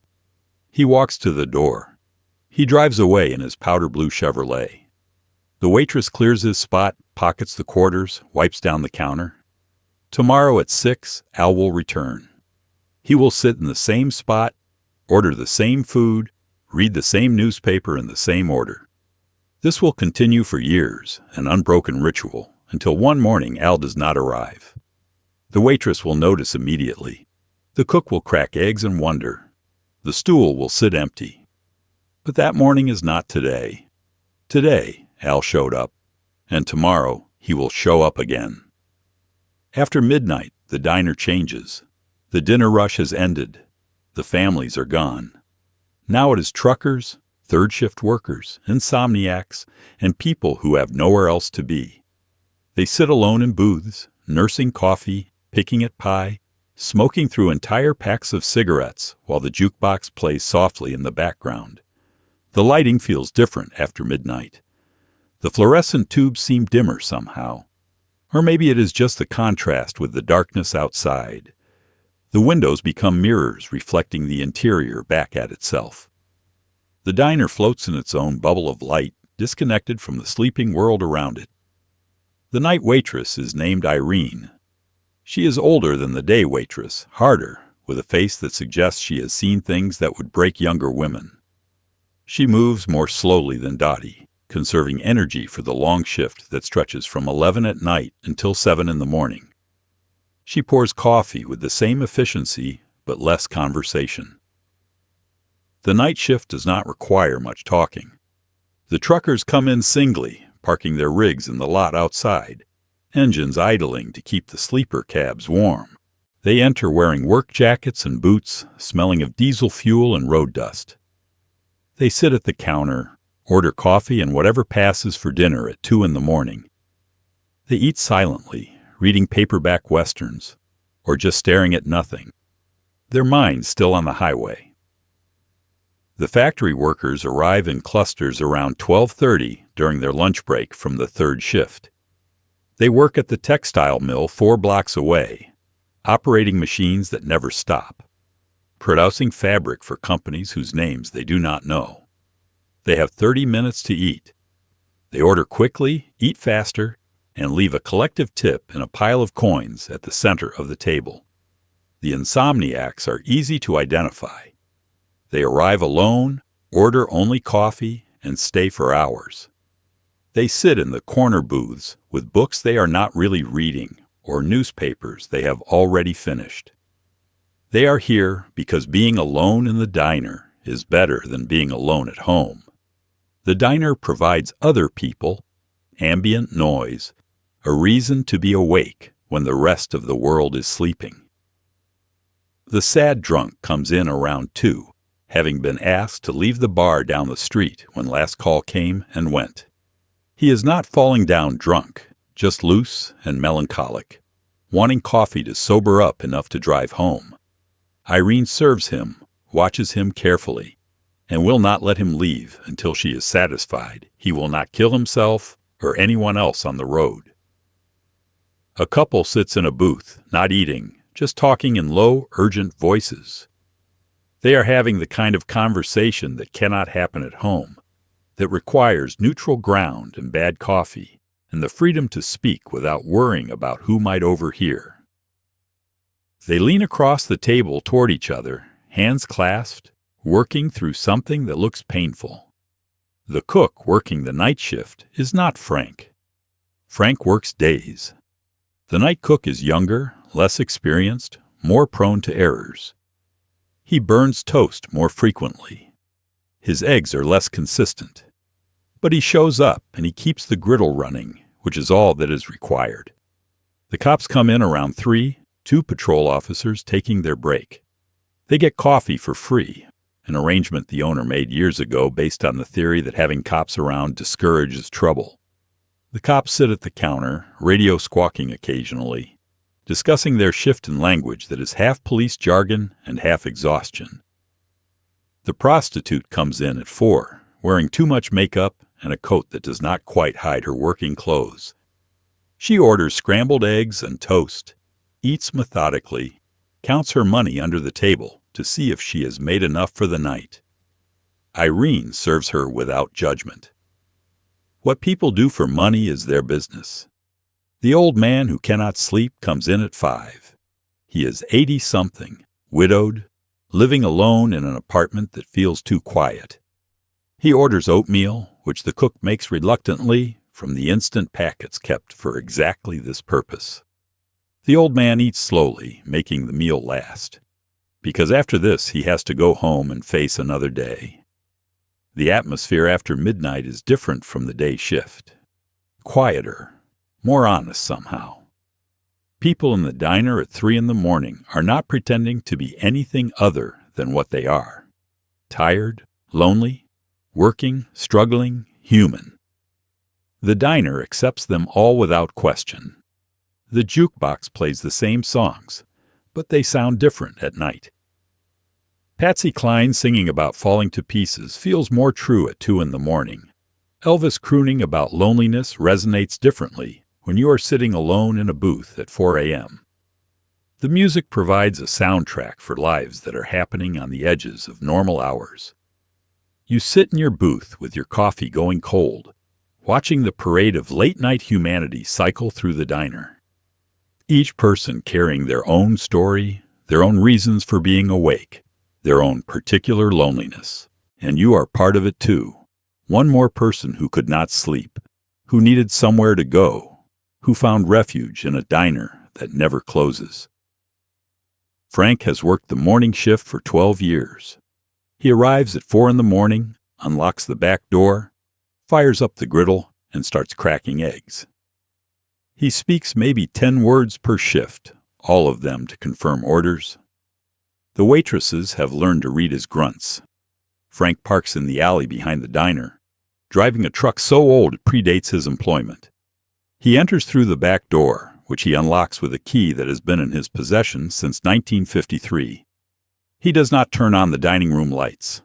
Those are Dottie's responsibility. He turns on the kitchen lights, the exhaust fan, and the griddle. The griddle takes 20 minutes to reach proper cooking temperature.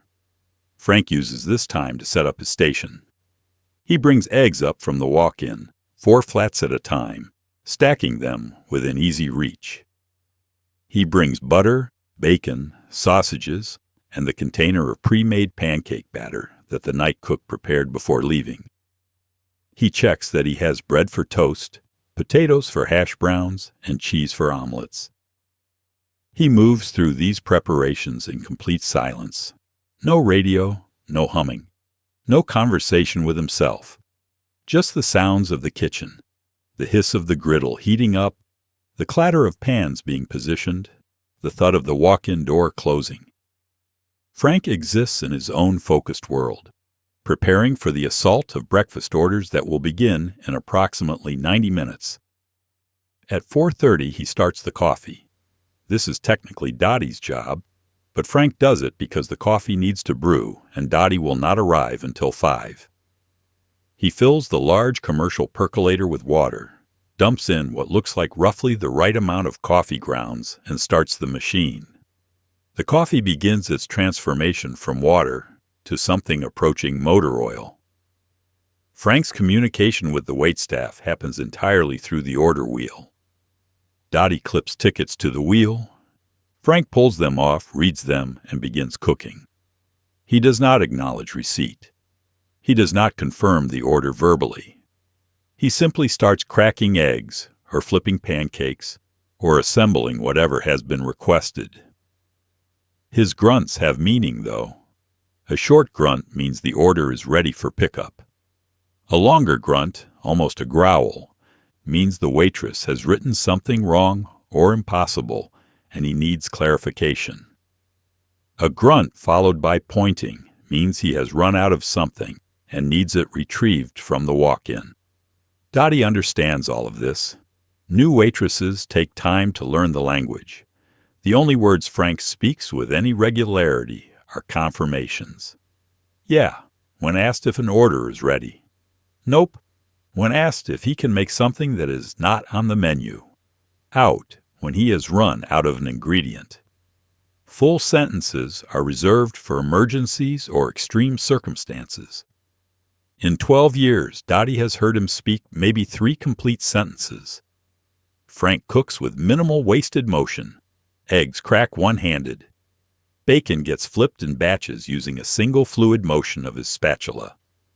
Toast gets buttered in 2 quick strokes.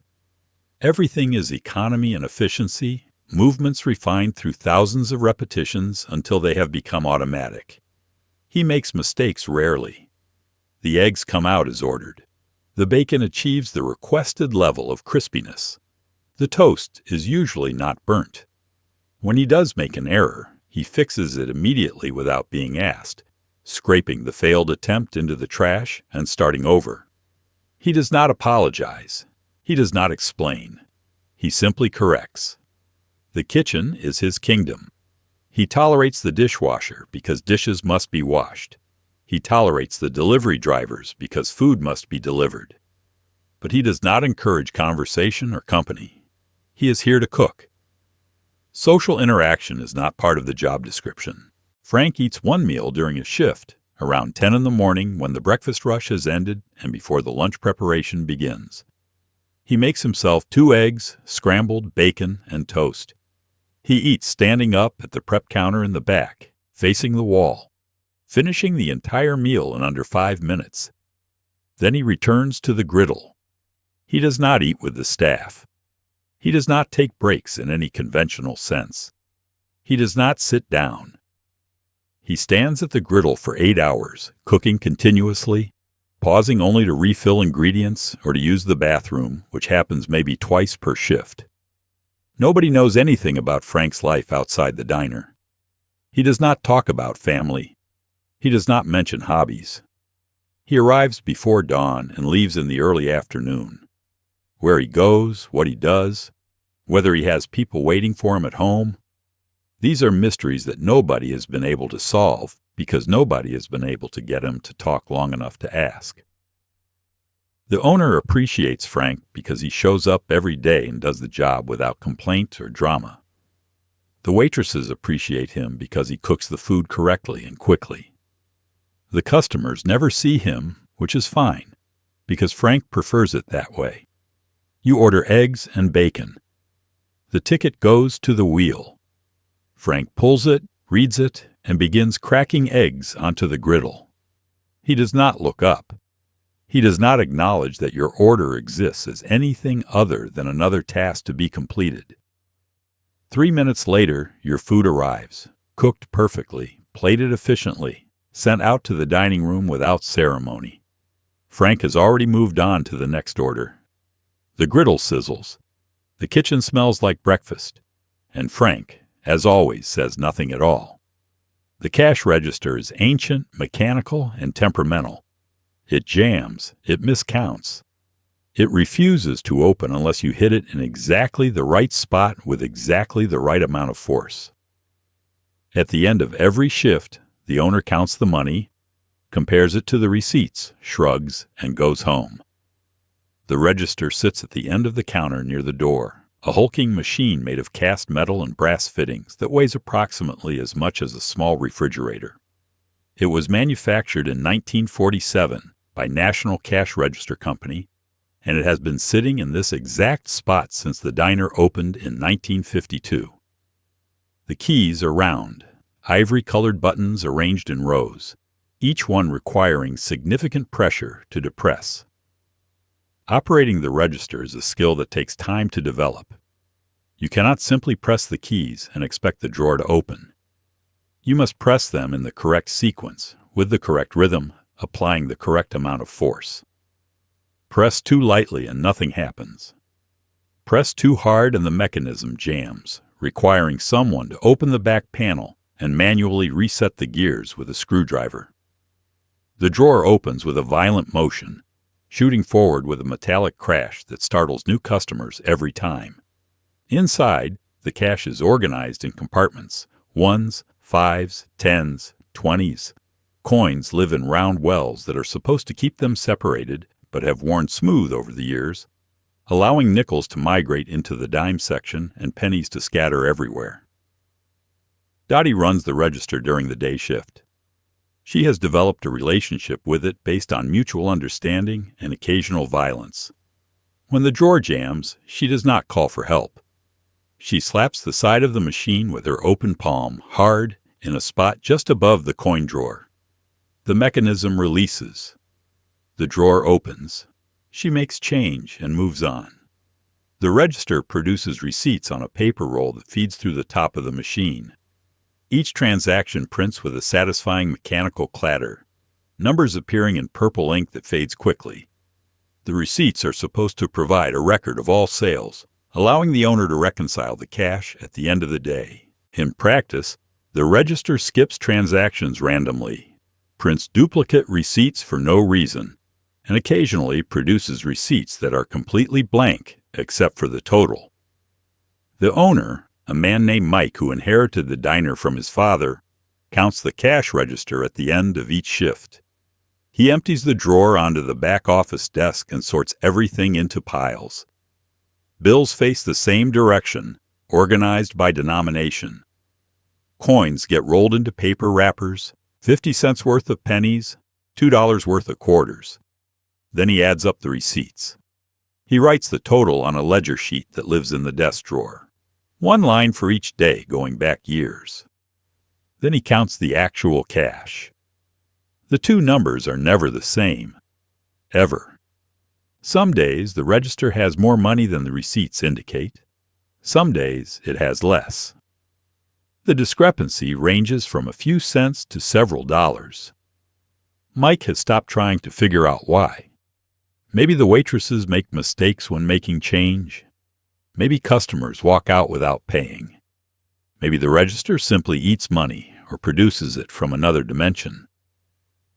After 12 years of counting, Mike has accepted that the register exists in a state of permanent imbalance. He records the actual cash count, notes the discrepancy in the margin, and moves on with his life.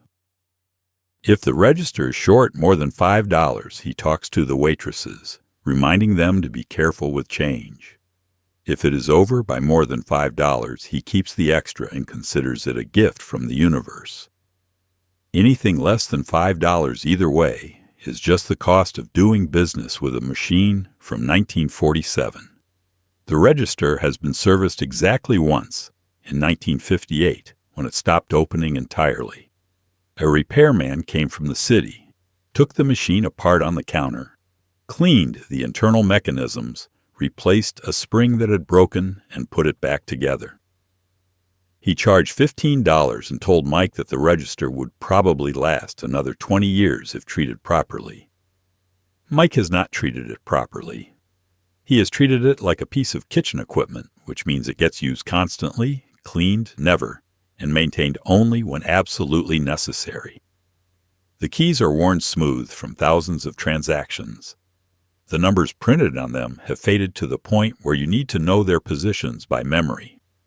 The bell that rings, when the drawer opens, has developed a crack, changing its tone from a clear ding to something closer to a dunk. The whole machine lists slightly to the left because one of the rubber feet fell off years ago and was never replaced. Dottie trains new waitresses on the register during their first shift. She shows them which keys to press, how hard to press them, and where to hit the machine when it jams. She explains that the totals will never match perfectly and that this is normal. She demonstrates the proper technique for making change, counting it back to the customer out loud to avoid confusion. She warns them never to leave the drawer open unattended. The register gets robbed occasionally. Someone reaches over the counter while the waitress is distracted, grabs what they can from the open drawer and runs. It happens maybe once a year. The amount stolen is rarely more than $20 or $30 because the diner does not keep much cash in the register. The waitress files a police report. The police nod and take notes and never catch anyone. The diner absorbs the loss and continues operating. You pay your bill at the register. Dottie rings up the total, which comes to $1.35. You hand her $2. She makes change, counting it back to you. 1 quarter, 2 dimes, 2 nickels, 5 pennies, 65 cents. She places the coins in your palm along with your receipt. The register drawer crashes shut. You pocket the change and leave. Behind you, Dottie is already ringing up the next customer. Once a month, the health inspector arrives. His name is Carl. He has been inspecting this diner since 1959. He knows what he is going to find. Violations. Minor ones, major ones. Ones that would shut down a restaurant in any other decade. But this is 1965. Carl drinks his coffee, eats his complimentary pie, makes a few notes, and leaves. Carl drives a county vehicle, a beige sedan with official markings on the door and a clipboard permanently attached to the dashboard. He parks in the lot out front, visible through the windows, giving everyone inside approximately 30 seconds of warning. The cook does not change what he is doing. The waitress does not suddenly start wiping down surfaces. They know Carl. Carl knows them. This inspection is a formality. He enters through the front door carrying his clipboard and a pen that is attached to the clipboard with a small chain. He wears a short-sleeved white shirt with a tie that was fashionable in the Eisenhower administration. He has gained weight since 1959, and the shirt strains slightly across his middle. His shoes are practical, black, with rubber soles suitable for walking through kitchens. Dottie greets him with a smile that does not quite reach her eyes. "Good morning, Carl. Coffee?" Carl nods. "Coffee would be fine." She pours him a cup at the counter in the spot where Al usually sits, because Al has already left, and this is the best seat for watching the kitchen. Carl adds cream and sugar. He takes a sip. He makes a note on his clipboard. The note does not say anything about the coffee. It is just the date and the time. Carl performs his inspection in the same order every month. He starts at the front and works his way back. He examines the dining room first, looking at the tables, the booths, the floor. He notes that the tables are clean mostly, though sticky to the touch. He notes that several booth seats have cracks in the vinyl, exposing the foam underneath. He notes that the floor has not been mopped recently, based on the accumulation of crumbs near the jukebox. He moves to the counter. He runs his finger along the underside of the counter lip, where grease accumulates from years of people touching it with their hands. His finger comes away dark. He makes a note. He checks the coffee station, noting that the pots are stained brown inside, and the drip trays beneath them contain solidified coffee that may be older than some of the customers. The kitchen is where things get interesting. Carl pushes through the swinging door and enters Frank's domain. Frank continues cooking, not acknowledging the inspector beyond a brief grunt. Carl does not take this personally. He has been grunted at by Frank for 6 years. Carl checks the griddle first. He observes the layer of carbonized grease that is built up on the surface. He makes a note. Griddle requires deep cleaning. This note appears on every inspection report. The griddle is never deep cleaned. Next month, Carl will write the same note again. He opens the refrigerator, checking the temperature with a thermometer he produces from his shirt pocket. The refrigerator reads 42 degrees, which is 2 degrees warmer than it should be. Carl makes a note. He checks food storage, noting that raw eggs are stored on the same shelf as cooked bacon, a cross-contamination risk. He makes a note. The freezer is colder than necessary, compensating for the refrigerator being too warm. Ice has built up on the walls, reducing the available space. Carl chips at it with his pen, making a note about the need for defrosting. He checks the dry storage area, where flour, sugar, and other staples live on metal shelving. He finds mouse droppings in the corner behind the flour sacks. He makes a note. He has found mouse droppings in this same corner on the last 8 inspections. The diner sets traps. The mice avoid them. Life continues. The dish pit receives particular attention. Carl watches Eddie wash dishes for a full minute, observing his technique. Eddie is supposed to wash, rinse, and sanitize in 3 separate sinks. Eddie washes and rinses, but the sanitizing step is inconsistent at best. Carl makes a note. He checks the water temperature in the dish sinks using his thermometer. The wash sink is hot enough. The rinse sink is lukewarm. The sanitized sink, which should be extremely hot, is barely warm. Carl makes a note, the most serious one so far. Inadequate sanitizing temperature, must correct. The bathroom inspection is brief. Carl opens the door, looks inside, makes several notes without entering, and closes the door quickly. The bathroom has defeated better men than Carl. He will note the violations from memory. Non-functioning lock, inadequate soap, unsanitary conditions. Carl returns to the dining room and sits back down at the counter. Dottie refills his coffee without being asked. She also brings him a slice of apple pie, on the house, as always. Carl accepts the pie. This is part of the ritual. He eats slowly, filling out his inspection form between bites. The form lists 20 categories of violations, ranging from minor infractions to critical health risks. Carl has found violations in approximately 15 of the 20 categories. He marks them all, assigns severity levels, and writes brief descriptions. At the bottom of the form, there is a space for overall rating. Carl checks the box marked Pass with corrections needed. This is the same rating the diner has received for 6 consecutive years. The violations are noted. The corrections are recommended. Nothing actually changes. Carl knows this. Mike knows this. Everyone knows this. Carl tears off the yellow copy of the inspection form and hands it to Dottie. She accepts it without looking at it and tucks it into her apron pocket. Mike will file it in the desk drawer with all the other yellow copies, creating a historical record of violations that were documented and then ignored. Carl finishes his pie, drinks the last of his coffee, and stands.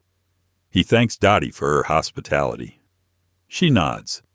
He walks to the door, gets back in his county sedan, and drives to his next inspection. The diner will see him again in exactly 30 days. Mike reads the inspection report that evening after closing. He notes the mouse droppings, the griddle cleanliness, the dish sanitizing temperature. He makes a mental note to address the sanitizing issue because that one could actually get them shut down if Carl gets serious about it. The rest he files away under Carl's monthly suggestions and forgets about until next month. The system works because everyone understands their role.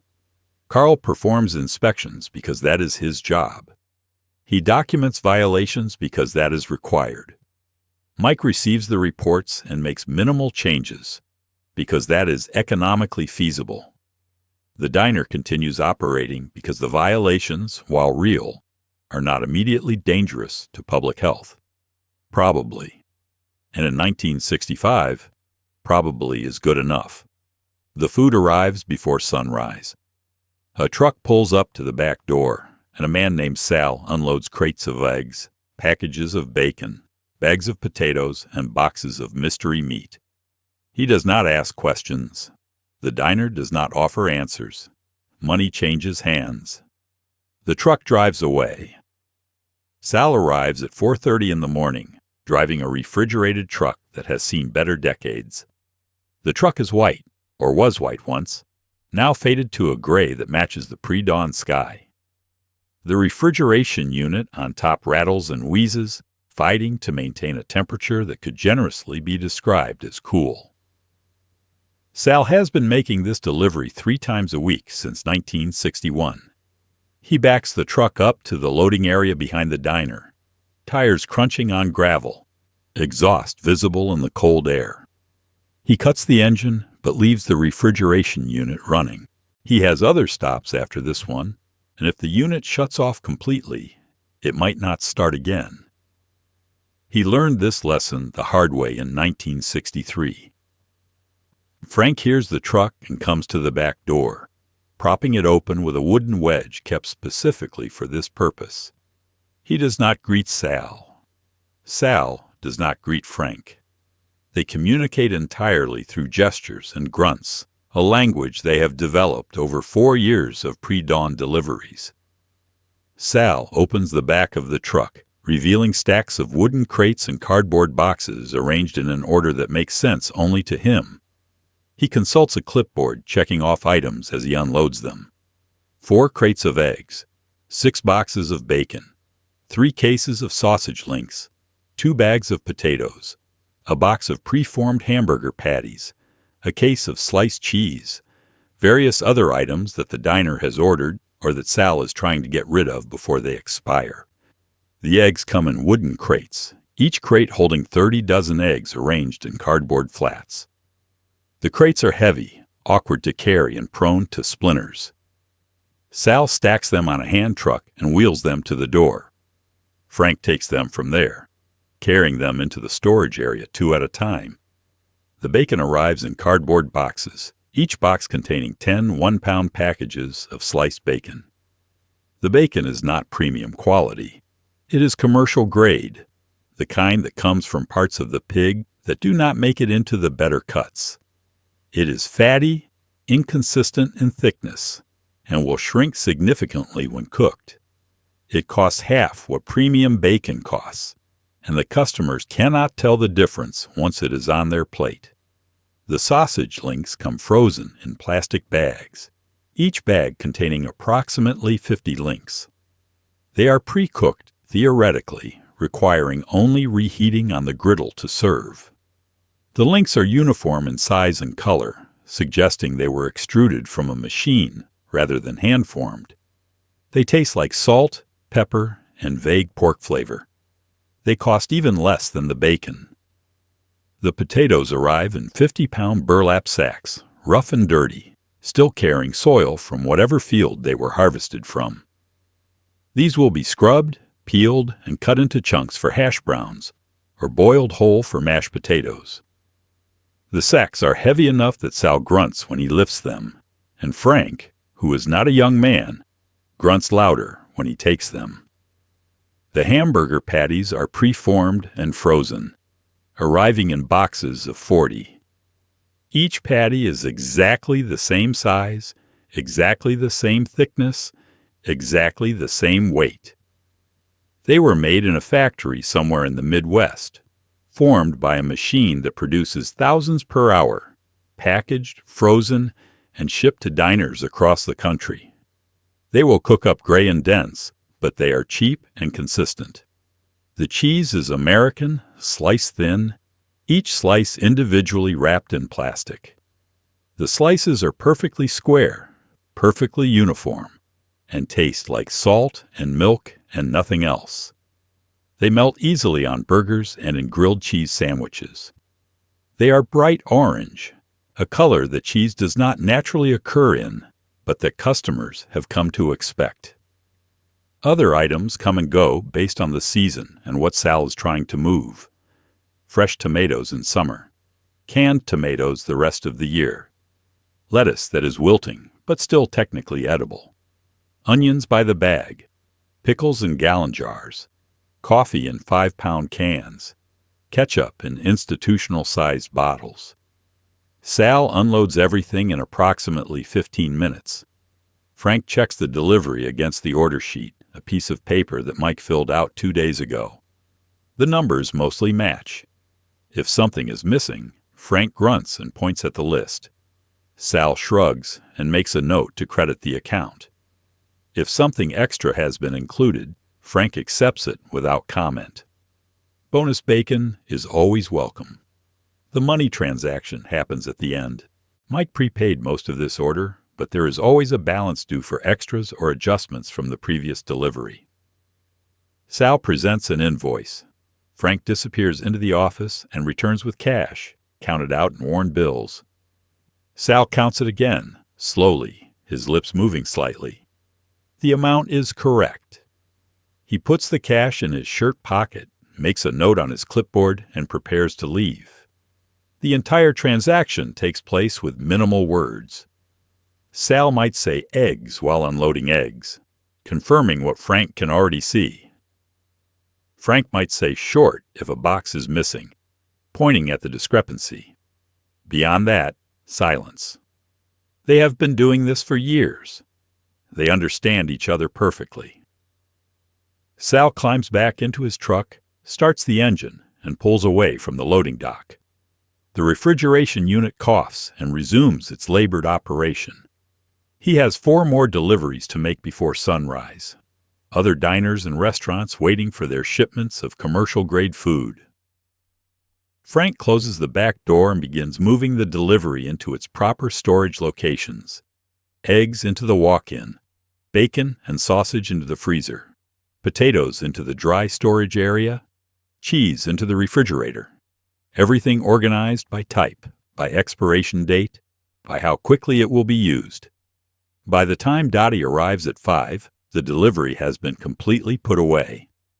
The only evidence it happened is the new stock on the shelves and the invoice on Mike's desk waiting to be filed. The diner is ready for another day of serving breakfast to people who do not think about where their eggs came from or how they arrived. The system works because everyone involved understands what they are selling and buying. Sal provides food that is cheap, adequate, and reliably available. The diner pays a fair price for acceptable quality. The customers receive meals that fill them up and do not make them sick usually. Nobody is pretending this is gourmet cuisine. It is fuel delivered before dawn, transformed into breakfast by a cook who speaks in grunts. So there it is. The 1960s diner in all its greasy, smoke-filled, questionable glory. Not the sanitized version you see in nostalgic photographs. Not the themed restaurant with vintage Coca-Cola signs and servers in poodle skirts performing cheerfulness. The real thing. The place where the griddle never got fully cleaned, where the coffee could strip paint, where the bathroom was an act of courage, and where smoking was not just allowed, but essentially mandatory. This was a place built on routine and repetition. The same stools, the same counter, the same cook making the same eggs the same way for the same people who ordered them every single morning. It was predictable in a way that felt comforting, even when the comfort came with a side of health code violations. The diner belonged to a specific moment in American life, a time when downtown still mattered, when people walked instead of drove, when eating out meant sitting at a counter shoulder to shoulder with strangers. It was democratic in the truest sense. Everyone sat at the same counter, ate the same food, paid the same prices. The businessman and the factory worker ordered from the same menu, served by the same waitress, cooked by the same man who never spoke. It was also, let us be honest, kind of disgusting. The sticky booths, the mystery meat, the eggs that sat at room temperature too long, the grease trap that smelled like death, the bathroom that made you reconsider your life choices. These were not charming quirks. They were legitimate problems that would get a restaurant shut down today, and rightfully so. But people did not get sick, mostly. They ate their eggs and drank their terrible coffee and went about their days. Whether this was because their immune systems were stronger, or because they simply did not know any better, is open to interpretation. The diner existed because it was needed. It filled a role that nothing else quite filled. It was open when everything else was closed. It was cheap when cheap mattered. It was there, reliably, every single day, serving food that was hot and filling, if not particularly good. And then, slowly, it stopped being needed. The suburbs pulled people away from downtowns. Cars made it possible to drive somewhere nicer. Fast food restaurants offered similar food, faster and cheaper, without requiring you to sit next to strangers. The economics stopped making sense. The lunch counters closed. The five and dimes converted or shut down. The diners hung on longer than most, but eventually they too began to disappear. By the 1980s, most of them were gone. The buildings were demolished or converted into something else. The stools got unscrewed from the floor and sold to antique dealers. The griddles went to scrap. The neon signs, if they survived, ended up in museums or private collections, artifacts from a time that felt both recent and impossibly distant. What disappeared with the diners was not just the food or the buildings. It was the social space they created, the place where you could sit at a counter at 2 a.m. and not be alone, where the waitress knew your order before you said it, where the cook never spoke but always delivered, where strangers existed side by side without having to perform friendliness or make conversation, just sharing space and coffee and the quiet understanding that everyone ends up in a diner eventually. You cannot recreate that. You can build a restaurant that looks like a diner, with chrome and vinyl and vintage signs. You can serve meatloaf and mashed potatoes and pie. You can play Patsy Cline on the jukebox. But you cannot recreate the ecosystem that made the diner what it was.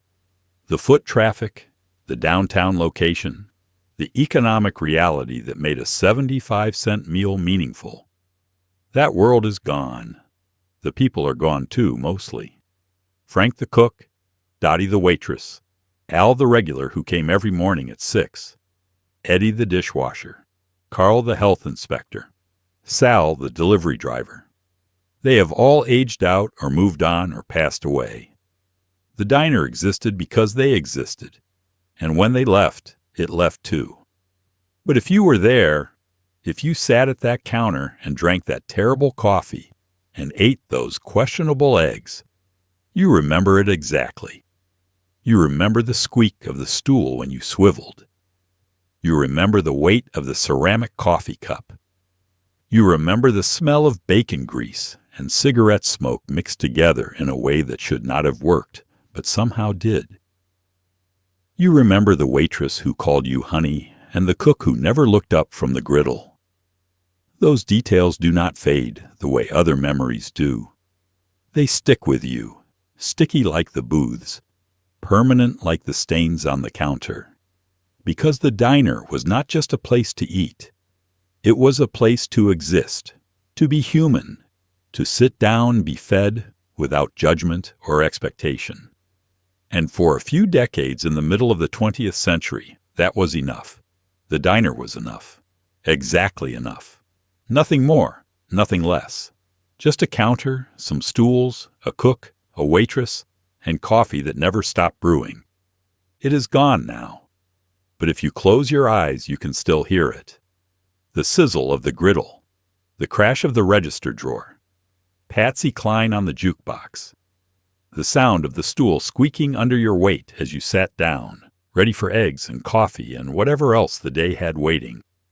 That was the diner. That was 1965, and it was exactly what it needed to be.